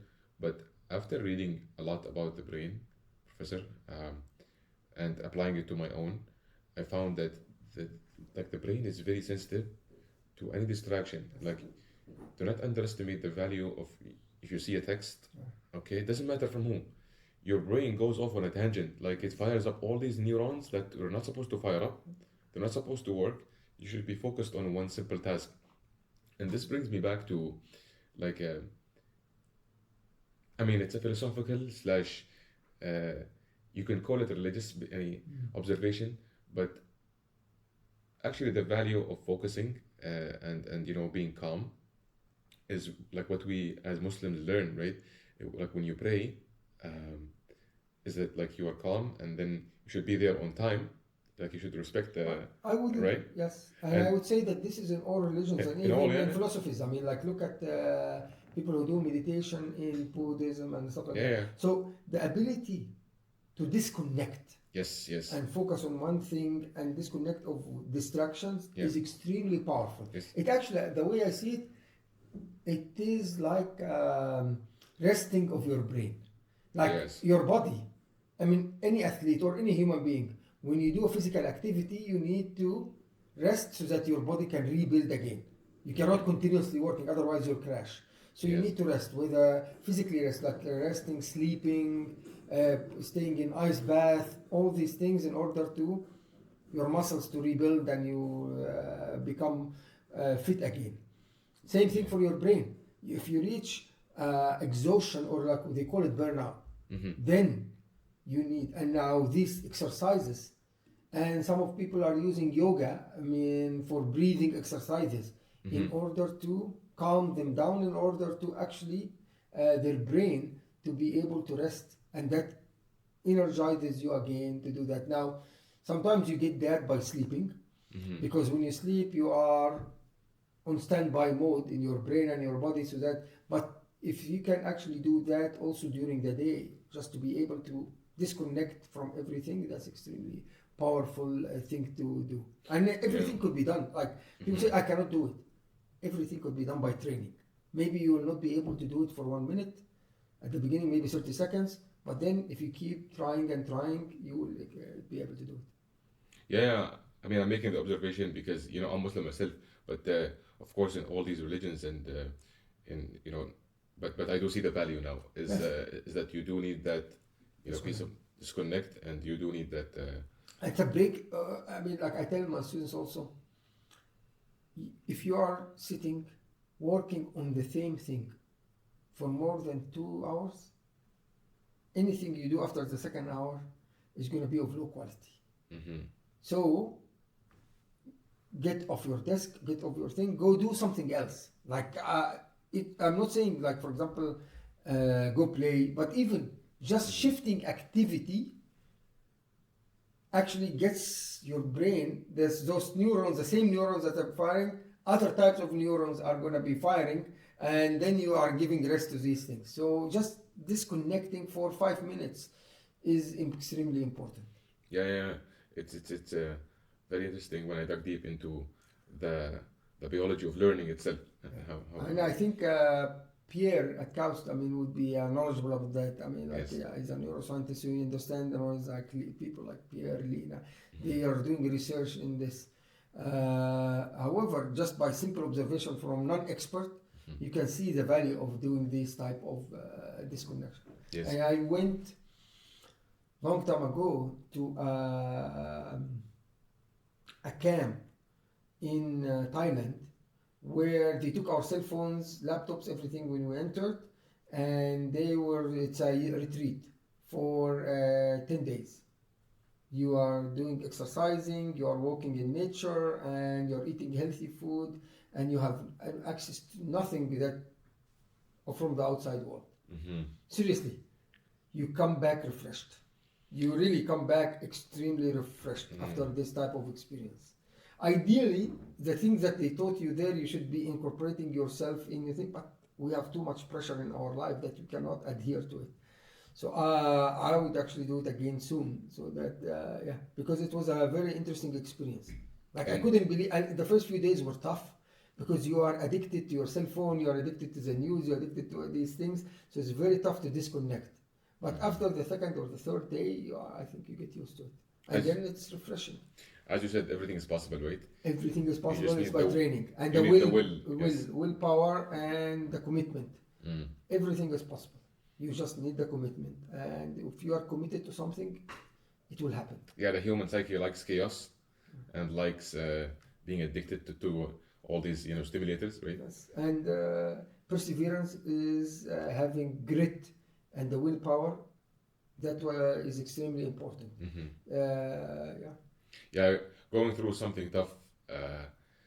People think that, you know, bodybuilders go to the gym because they enjoy it. They absolutely hate it. You know, like, it's about the fact that you're doing something that you hate, and then you feel accomplished, right? Don't they say easy come, easy go? Yeah. Yeah, I mean, like, you also don't value something unless you feel it's valuable. Yes. You have to work for it, so to appreciate its value. Yes. If it's given to you like this, or handed to you as a freebie, you don't even appreciate it.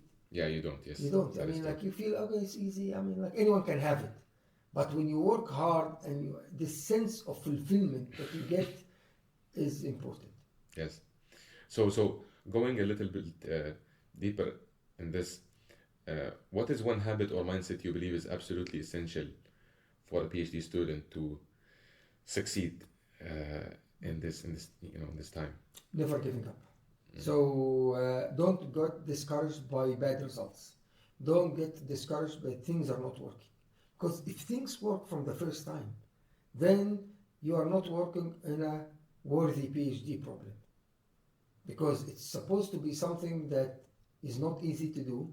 Otherwise, other people would have done it before. So it's an interesting topic that requires some interesting new solution. And it's very hard to come up with the right solution right away. It takes time. It takes time, trial and error. So, and the problem with that, if you're trying things and they don't work, some people get discouraged and they give up. And they start self-doubting themselves that maybe I'm not a good PhD student. Maybe I cannot do it. Maybe this, maybe that. So, no, perseverance. Grit, what they call it, is just like keep digging and keep trying and never losing hope. So this is one thing that surrounding yourself with positive people. So some people are negative, but if you are negative, then you're always gonna think that's not gonna work, it's not gonna work, it's not gonna work. No. If you have the hope that's gonna work, then even if it fails, you know that no, but maybe if I try this, it's gonna work. If I try this, it's gonna work. So having this positive attitude and having the hard work, the will, the grit, the perseverance is extremely important. And I tell people, sometimes this is, actually oftentimes, not sometimes, oftentimes this is more important than being super intelligent. Yeah. Because if you cannot get it through, I mean, let's assume that you came up with a great idea, but if you don't build it and if you don't implement it and you just stay that, okay, great idea, no, it doesn't go anywhere. And I guarantee you that when you try it, it's not going to work from the first time. There will be challenges and you have to solve these challenges. So it's extremely important to be able to be committed and staying the course and believing in what you are doing. Another problem is I'm doing it because my advisor told me to do it. While you're doing your PhD, my parents want me to do a PhD. You might end up getting a PhD at the end, but you're going to be having a miserable life because you are not enjoying what you're doing. Because keep in mind, a PhD lasts for 4 years, for example, and there are so many failures and setbacks in the journey because not everything will work in the first time. So it's kind of, you don't feel good. But if you are excited about the topic, if you're excited about what you're going to achieve at the end, this is what allows you to continue going on. So you really need to, as I said, you are asking about a PhD, you really need to believe first, number one, to believe in doing the PhD, that you want to do the PhD. It's not, everyone has to do an undergraduate degree. You need to be educated. But PhD is an optional degree. You only do it because you believe in it and you want to do it. Yes, you need that motivation. You need that motivation to keep you. Otherwise, you're not going to be able to continue. You're not going to be able to do something that is much more impactful. Yeah, and I'm pretty sure you have seen a lot of stories, right? You've seen a lot of PhD students and Yeah, I mean, you have the full spectrum. I mean, like you have PhD students who are doing a PhD because they are afraid to go work. So they are comfortable in the university environment and they want to stay always in the university environment. So, okay, if doing masters allows me to stay, if doing PhD allows me to stay. So they are doing it because they don't want to get out of their comfort zone. So this is one group of students. Some students are doing it because the job market is bad right now. No one is hiring. So they want to stay at the university until it improves, then they can go to the job market. Others are doing it because they believe in what they are doing. But some are so excited about the project that they are doing it, but they find working in the university is so slow, and their passion is not about publishing a paper or sharing, but actually by deploying this technology. So they quit, for example, their PhD and take this whole topic into a company, or they build a startup company to pursue that outside of the university realm. So I mean, like, it's all about believing in what you are doing. Yeah. Okay. Did you run into that when you were at Stanford, like giving up or almost running into a lot of pressure? Or yes, of course. I mean, like at some point, I mean, like. So I told you when I went to Stanford, I had already published 6 journal papers in a very short period of time, because at that time I was kind of the clear directions about extension to work. So it was not a groundbreaking work, but it was incremental, but it's worthy of publishing. Now at Stanford, I was completely working on, at the time, a completely different thing, new thing. So it took me 3.5 to 4 years to publish my first paper. And then you start doubting yourself in the process. Now, this is normal, but at the time I was coming with a different mindset. Oh, I published so many papers in a year and a half, I should be able to publish more. I'm here with better resources, better environment, better this, better that. But no, it's like, yeah. So you pass through tough times. You send a chip to work and comes back, it's working, but not working as good as you expect it to work, so you need to send another one. And then you are worried that the new one is not going to be as good as the first one, or you'll have mistakes and stuff like that. So you pass through tough times during the process. You also see other students who joined at the same time like you, who actually quit their PhD, and that's like, okay, maybe I should quit like them. Some of them quit because they couldn't, and some of them quit because they actually were so successful that they felt that they do not want to delay what they are working on from deploying it into the real world. So they quit to take this idea into a startup company, and they started making a lot of money. And it's like, why am I wasting my time in the university, for example, or spending my time in university, while other people are making a lot of more money outside? So that's why I said you are doing a PhD because you believe in doing the PhD. Because that idea is worth much more for you than anything. Yes. That you are committed to it. Yes. Yes. Doesn't matter if you see distractions, people making more money or yes. I mean, at that time, I felt that this is my life, and this is what I want to do. That's why you don't stay at night working because your advisor asks you to do it. You do it because he's not going to be there to see if you are there or not. So really, you stay at night because you want to do that, and you believe in that, and you want to do that. Yes. So you have many patents, Professor. Yes. Yeah. Is there one invention that you are particularly proud of, or one that has a very special story behind? I mean, the one that I'm very passionate about is the one that I did during my PhD, because that ended up being in a product, ended up being in a startup, ended up being both. So that's something that I am very proud of, and that's also among my first patents. So it's always like your first child is always have a special thing, so your first patents, but it's also was commercialized and was actually ended up being acquired and stuff like that. So that's something that is actually very fulfilling. What was that patent? So the patent was built on building chips that is used for sequencing of DNA. So basically trying to know the sequence of your DNA by having an IC that actually looks into some chemical reactions that emits light, and figuring out based on that what is the basis of your DNA. Also decoding or knowing the They code. know the code of your DNA. Yes. Okay. Yes. So it holds a value because it was groundbreaking at the time, and it was my first patent, and it ended up it was my PhD topic, and it ended up also something that is being commercialized afterwards. I know that submitting a patent involves a lot of paperwork and from your side as an inventor, not really. Oh, really? It's a paper. There is a lot of paperwork being done by lawyers. Yes. So you're going back and forth with lawyers, but they are dealing with paperwork. You are dealing with explaining things and answering questions and stuff like that. Okay, so you had a lawyer, like yeah. You cannot. I mean, you can file on your own, but like there is always you are funded by someone, and that someone has his lawyers, and they actually. Right. So that project was funded like by. So the patents were funded. I mean, were patented by Stanford, and Stanford had their lawyers, and they are the ones handling that. But it was my PhD was funded by multiple companies. Okay.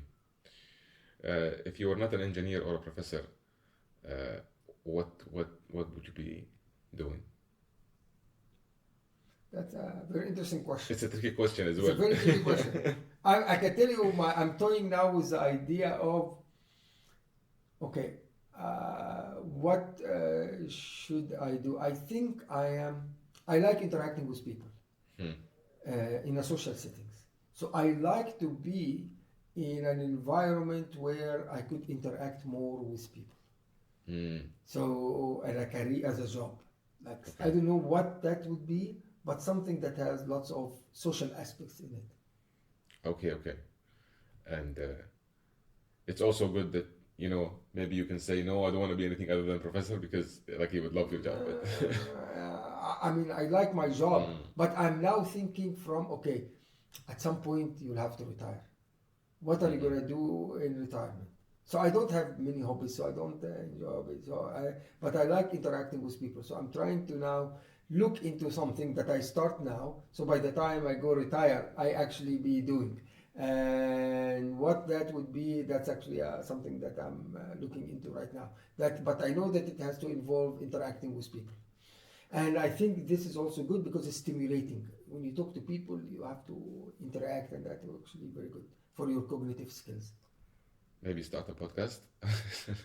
Could be. I Yes. will. I Yes, will, you know, talking show to you people. some. Yes, show me something. That's why I asked you That's why you about asked all me. these gadgets and what do you need them for and stuff like Yeah, that. yeah, for sure. I mean, Yes. it would be lovely. And yeah, I mean, uh, you're right. Like, you know, when I launched this initiative, interacting with people, like you do learn by osmosis as a human.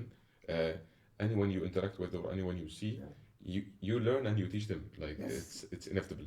Like we Uh, are like a sponge. yes. We absorb a lot. Now, when we're young, the sponge can actually absorb much more than when you are older, but you are always learning and you are always teaching Mhm. indirectly. Yes. Yes. Okay. What is the weirdest or the funniest bug you have ever encountered? Define a bug. I mean, something that's supposed to work, but it's not working. Not in software, but in a physical chip. Like maybe something, like maybe you messed up a design, or you connected the resistor in the wrong way. Uh, Okay, this is something it I might should be a have particular. prepared for that, but like, I mean, let's see. No, I mean, wouldn't put it in this way. So something that followed that, Mm. that we were starting projects to do something. Mm-hmm. However, halfway through the project, we realized that what we are doing is good, Mm-hmm. but a distraction unfortunately came, and that distraction took us into a completely different direction. So these things happen, and now you have to make a decision. Stay the path, stay the course, continue working on what you are working on because this is what you are planning to do, or pursue this and see where it takes you. And this could be complete waste of time, or could be something that exciting. So you need to make a judgment call at the time. Okay, should I put on hold what I'm working on and pursue this for a little bit, or should I actually continue what I'm doing? And there are merits for both directions. Mm-hmm. But a couple of times in our projects, which we're working with a student, and he tells you, oh, while I'm doing this, I found this. I was like, okay, I think this might be more valuable or more worthy than the original project. Let's put the original project on hold for a second and could work on this for a bit and to see if it can open more directions or not. Interesting. Yeah. So So you have to be open. adapt. Yeah. Yes, focus is important, but sometimes if you are laser focused, you lose the big picture. So you really need to be able to adapt to things as they come through you and be open that, okay, maybe it is. And making a judgment call at the time. Mm-hmm. Yeah, because you are making a judgment call. This is going to be a distraction to my main target or main objective. And it's a risk I'm taking. Is it worthy or not? And sometimes the risk pays off, sometimes it doesn't pay off. Right. So yeah. Which is fine. I mean, like, if you are willing to take that risk, is good. I think you encountered that in And all of us encounter that in our life. I Yeah. mean, like, so I mean, like, in many things. Mm-hmm. And you just need to make a decision. And when you make the decision, one thing I should advise people: don't look back.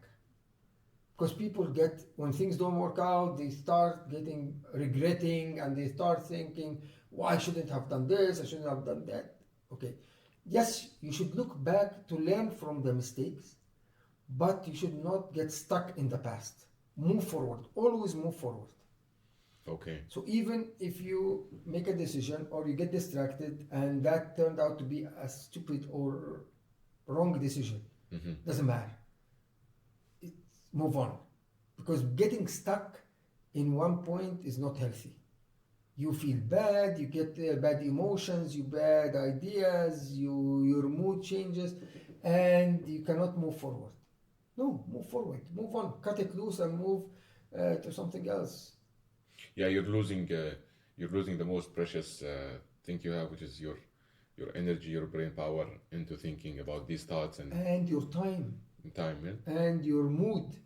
And these are extremely important. I mean, like, time is very precious. If you get stuck thinking about why should I do this, why I should do that, then this is bad. You really need to move forward. And that's why one of the most important skills that people who are very successful are is the ability to realize, okay, I made a decision, this is not working, I'm gonna stop completely and move into another direction. Now the problem is some people use that to justify not working hard. So at the first hurdle they stop and they change, they stop and change, so they never achieve anything. So you really need to be able to know when to continue even though you failed or even though things are not working, because some things are hard and maybe when to stop and completely change course. And this is something that is extremely valuable, and you learn it with time. Okay. Yes, the school of life. Right? The school of life. Everything you learn in life. I mean, like, yes, and your mirror is a mirror of your research, mirror of your life. Yes. To conclude, I want to conclude with maybe 2 points. I have the idea, of the first point. The second one will come, hopefully. Okay. But the first point is a lot of people who are outside of KAUST watch this show. Okay. What do you encourage students or people who are thinking about, joining you or working with you, or just KAUST in general? What advice would you give them in communicating with professors like you? Because like when you see an email and when you see something and there's a certain email or there's a certain way, just tell them what is the best way to conduct yourself, what is the best way. Yeah. Okay. So we receive a lot of emails from prospective students, prospective postdocs, and unfortunately we don't have the time to respond to many of them. And we don't have the time to read them in details. So really, we need something to grab our attention, because I might not even open the attachment. I don't have time, and I'm working. So keep your email that you send clear, focused, and short, and convey the most important thing about you. If you published a paper while you're an undergraduate student, that's something unique and different. If you are the #1 student in your class, convey that in the email. If you had an experience training in a place that is unique, say that. If you built something or you won an award, so just keep that in the email, short and focus on the most important thing that grabs my attention. Oh, this is an interesting character and experience that you did that is unique. Because think about it like this: even when we are evaluating applications, many of the students are applying are good students, good grades, did this, did that. So what is the differentiating factor? So you really need to be able to build in that in your CV by actually making sure that you will always have something differentiating you from other students, and also conveying that clearly and as quick as possible. So this is something. Now the other thing that I also like people to know, KAUST is a great place to come to. You can do great work at KAUST. But I tell people, do not get stuck and focus on saying, I'm going to go to KAUST and that's it. So if you don't get to KAUST, you feel that all your dreams are shattered and you get depressed. No. You should explore multiple opportunities at the time, and then figure out the best opportunity for you. And could be KAUST, it could be another place. And it's not only about the ranking, like a place is higher than KAUST or lower than, it's a setup. It is the lab environment and the facilities that are there. It is the professor and the group you are joining. it is the topic that you are going to be working on, and it's also the environment that personal environment you are in. Now these, some of them could, for your special case, could be better in aspect than others, and then you are making a decision on the collection of all of these. And what works for you might not work for me, so every person is different. So do your best in exploring all the opportunities and then deciding on the one that best fitting for you. But I can tell you about KAUST is there are great professors at KAUST from all over the world, great lab resources that are unmatched anywhere in the world, nice campus to live in, so many things that helps to support you to do good research. So that's my advice. Okay. Yeah, I mean, and genuine, right? Like the more genuine or the more like, because people perceive. I mean, I experienced this personally. People perceive when I looked at KAUST, I was intimidated. I was like, what am I gonna do with all these geniuses from MIT and Stanford and I was intimidated personally to even send an email, right? Explore opportunities. Right. I don't think it hurts you to try. So trying is for free. So you try your best, but don't try by get a standard email and send it to 10 professors. It comes easy and through to the professor that sees that this is You can see it. So you have to understand when you are emailing XYZ professor, you need to understand what he's working on, you need to know what he's doing, and you need to be genuinely interested in working with him.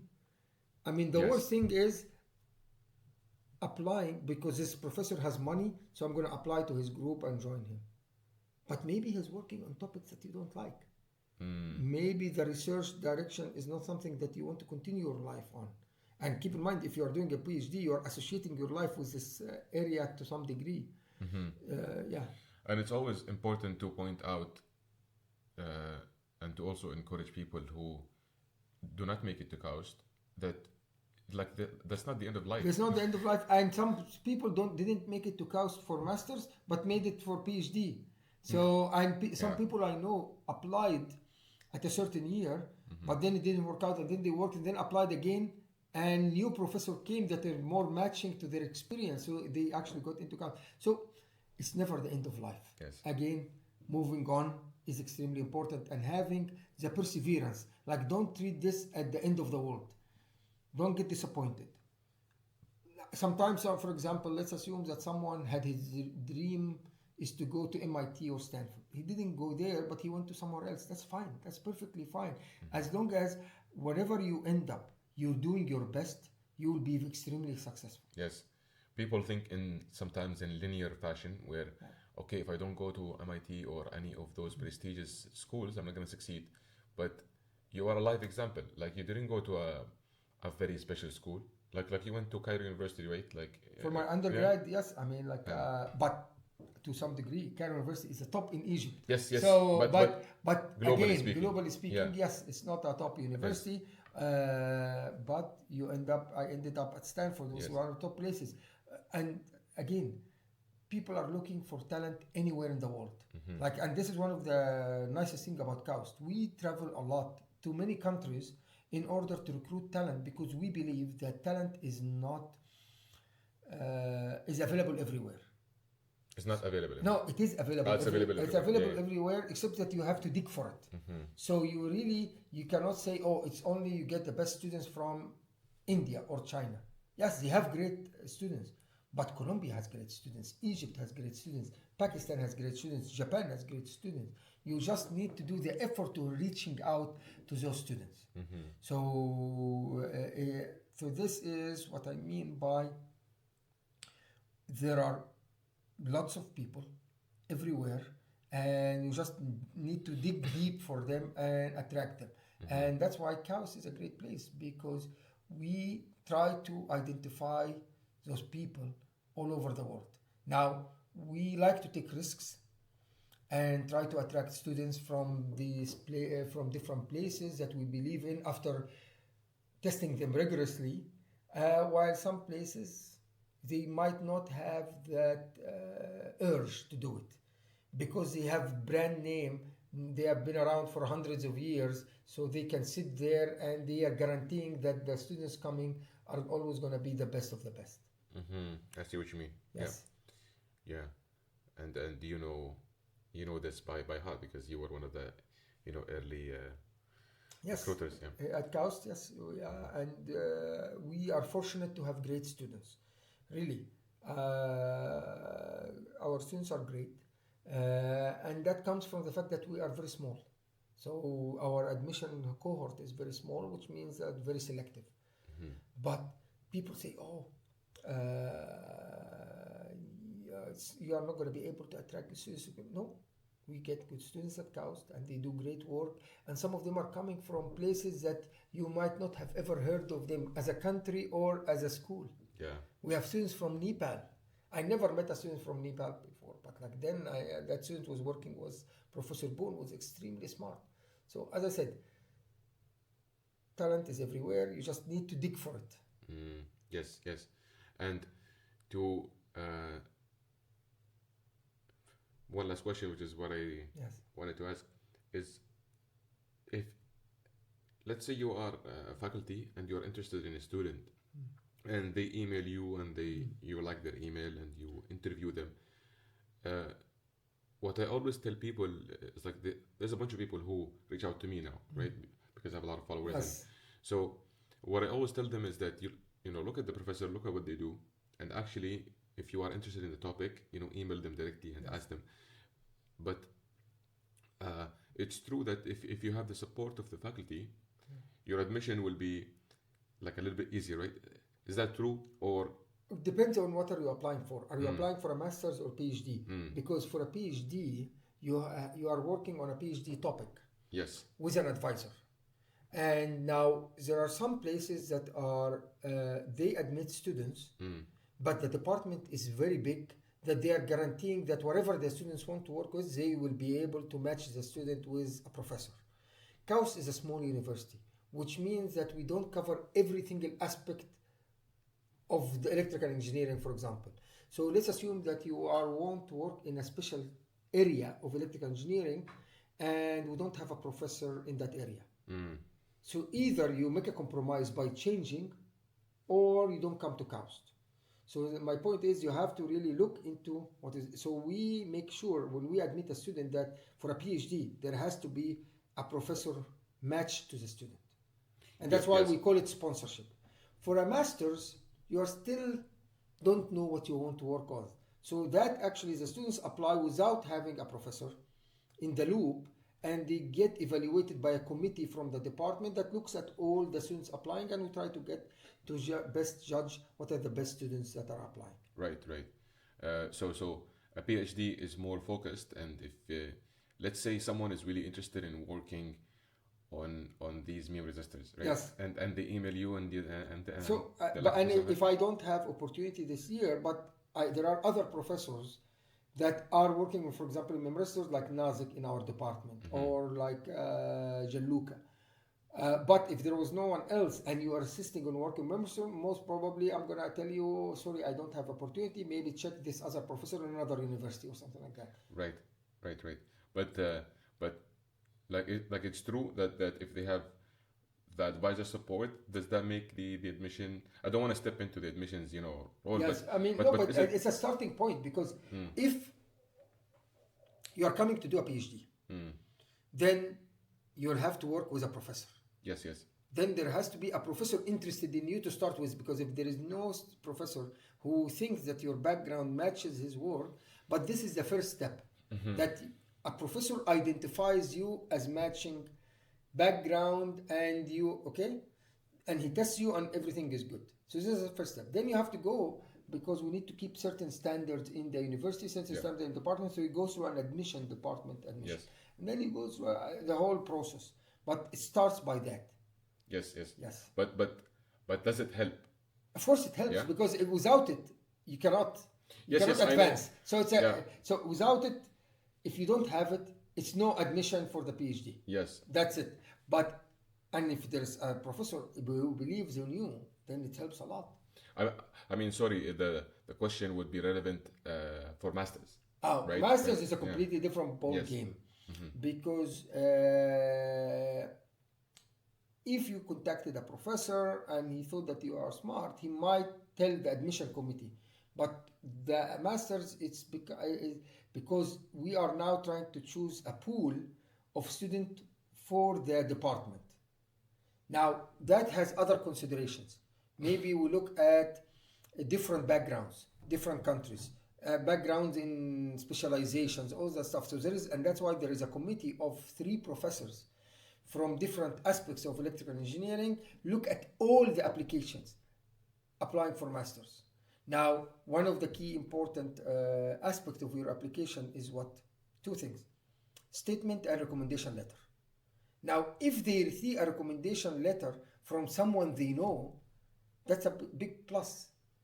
Because if I read a recommendation from a professor that I don't know, from a country that I don't know, I don't have a level to judge the level and the expectations. Maybe what they think good might not be as good as what we are thinking, or maybe is yes, of course. So the standards are different. But if you have a recommendation letter because you did an internship at KAUST with a professor, or you met a professor at a conference and he talked to you and he talked to him and he was willing to write your recommendation letter, and I'm a part of the committee that's evaluating, and I know this professor, or I know this professor from the undergraduate school that you came from, I know him and I know his standards, then I take that recommendation letter seriously. Yeah. And that is a big important aspect, because as I said, many of the students applying are extremely good, did extracurricular activities, did everything. So I need a differentiator, and the differentiator is that your recommendation letter comes from this professor that we know and we trust his word and trust his judgment. Yes, but that's the minority. Yes, is that like? Yes, but if you contact a professor and he didn't get excited about, just randomly you emailed out of the blue a professor in the department and you didn't leave an impression on him, he's not gonna recommend you, and it's not gonna help in the admission into the masters, because the masters is done by a committee that looks and evaluates all the students. Okay. Relative to each other. Right. Yes. So that's why the question. I mean, I think this is maybe driven by one of the questions in the application says, "Have you contacted a professor before?" And that's just to know that you actually spend a little bit of time checking what KAUST is about and what are the professors doing at KAUST. Yeah. And which is extremely important, because to contact someone, you need to check them out. So Yes. this, at least you should do your homework by checking what is the department about, what is the concentration, what are we working on, what we are interested in. Yeah, a lot of I'm not sure if you feel this as a professor, but do you have a fear of missing out on a lot of smart students who do not, communicate properly? Could be, yes. And I mean, and I can sometimes admit students that are not as good as the others that I might not have admitted, but it's a risk. I mean, it's part of the job. I mean, I cannot guarantee that or maybe I admitted them this semester, but the better one applied the following semester and I don't have opportunities anymore and stuff like that. Happens all the time. So you do your best judgment call at the time. But at the end of the day, do not expect that we are going to be doing the best judgment call, reading an application, or even interviewing someone for 10 minutes over Skype. It's not a very good indicative. And that's why, as I said, for example, if you did your undergraduate in a good project, that undergraduate professor probably taught you a couple of classes and probably spent time with you in the graduation project. Now, that statement or that recommendation letter is extremely valuable. Sometimes I see recommendation letters that's standard. This student took my class, he scored A. But I can see that from the transcript. I'm looking for something special in the recommendation letter. And that something special shines out. That's how you stand out, right? Yes. Or if someone emails me or calls me and says, "Look, Khaled, this guy, I met him and he's amazing." So I would go out of my way because I trust you as a person in your judgment, or it's the power of referral, which is the power of networking, which I tell you. Yes. You cannot just be in the lab looking at books or looking at circuits all the time. You need to, build that network, right? Build that network, because as I said, okay, let's assume, but I'm a great student. Yes, but there are 20 great students. I'm only accepting 2 in my lab. I need to differentiate them. So there are ones who are really working on something that I'm working on, or have a background matches I'm working on, or they worked with someone and they proved themselves with that someone. Then I trust the judgment of that person. So there has to be something to differentiate you. So I mean, that's the last question, and I keep lying. But what about people who do not have that? This differentiating factor.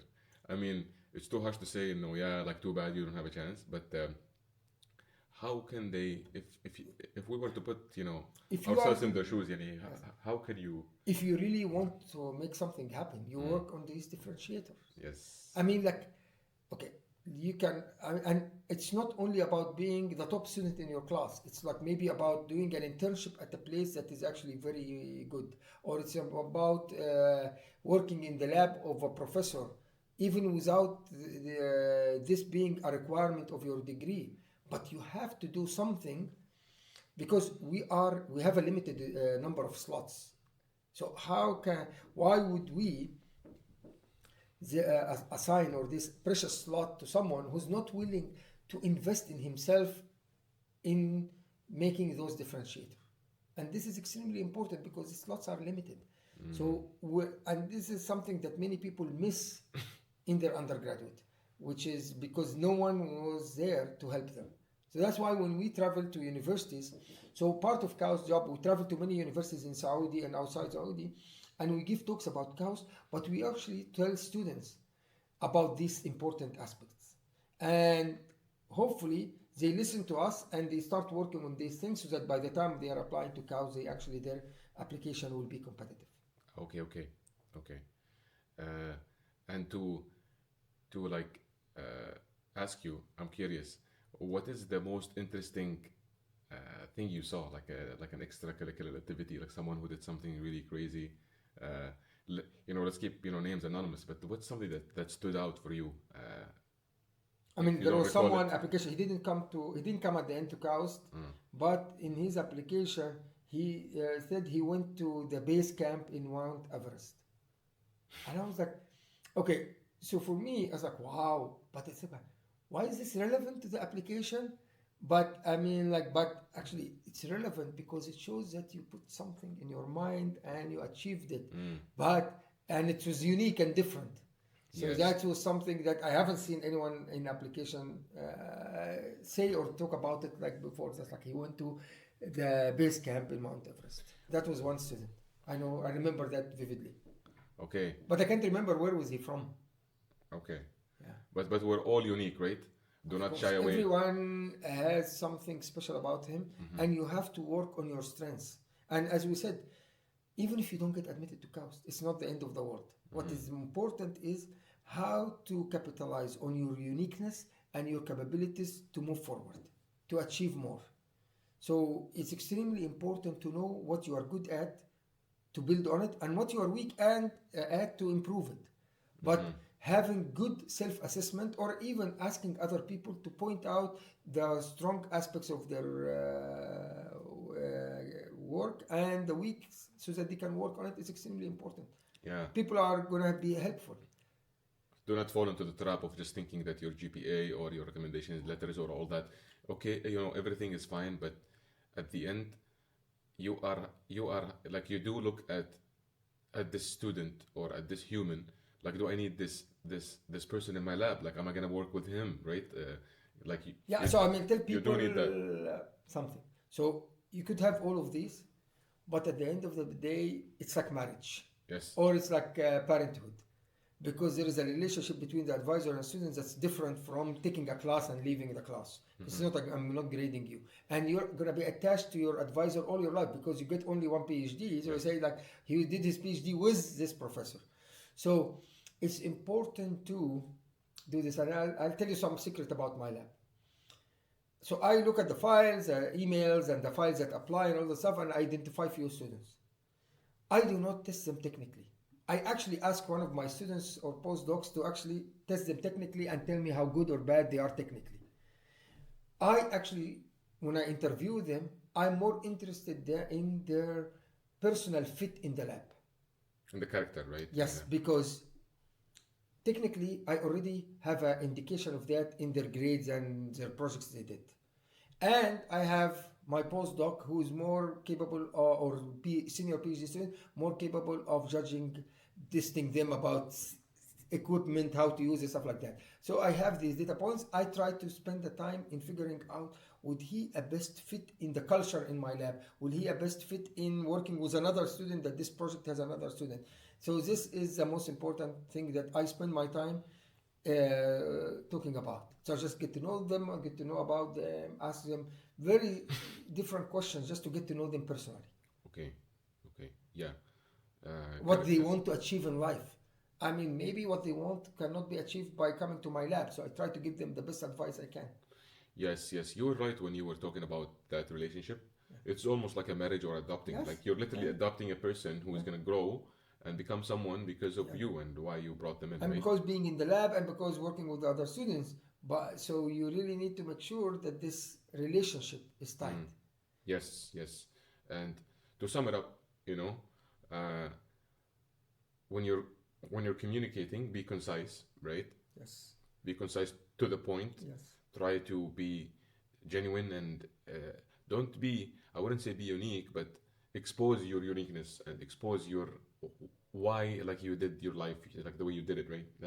That's always, genuine communication goes a long way, right? Of course, because you can spot fake emails right away that is, generated by ChatGPT, or that is actually cut and paste from an email you sent to 10 other professors. Yes. There's a lot of, I would say dumb trap that smart people who are, think that they are, very smart, that they would fool, professors. And like also that. at the same time, don't be disappointed that we didn't pick you, even though you might be better than other students that we admitted, because admission is not a perfect process. We cannot get it 100% right. Yes. We try our best to make it 90%, but there would be a 10% students that might be extremely good and would have been much better PhD student or master student than the ones we admitted. Yes. Because it's not an ideal process. There is no way that you can devise the ideal process. Otherwise, it will take a huge amount of time, and we don't have a huge amount of time to admit to get you. It's like few months of evaluation. Yes. So don't be disappointed if this happens, and know that there will be other opportunities waiting for you. Yes, and the last advice is to be objective. I think is that like not to get attached to a place or like a certain and a name recognition that this is the only place, and if I don't go to this place, I failed in my life. Yeah. No, because I have seen students did their PhDs in different places and became more successful than students who did their PhDs in much better places. So it's a combination of many things.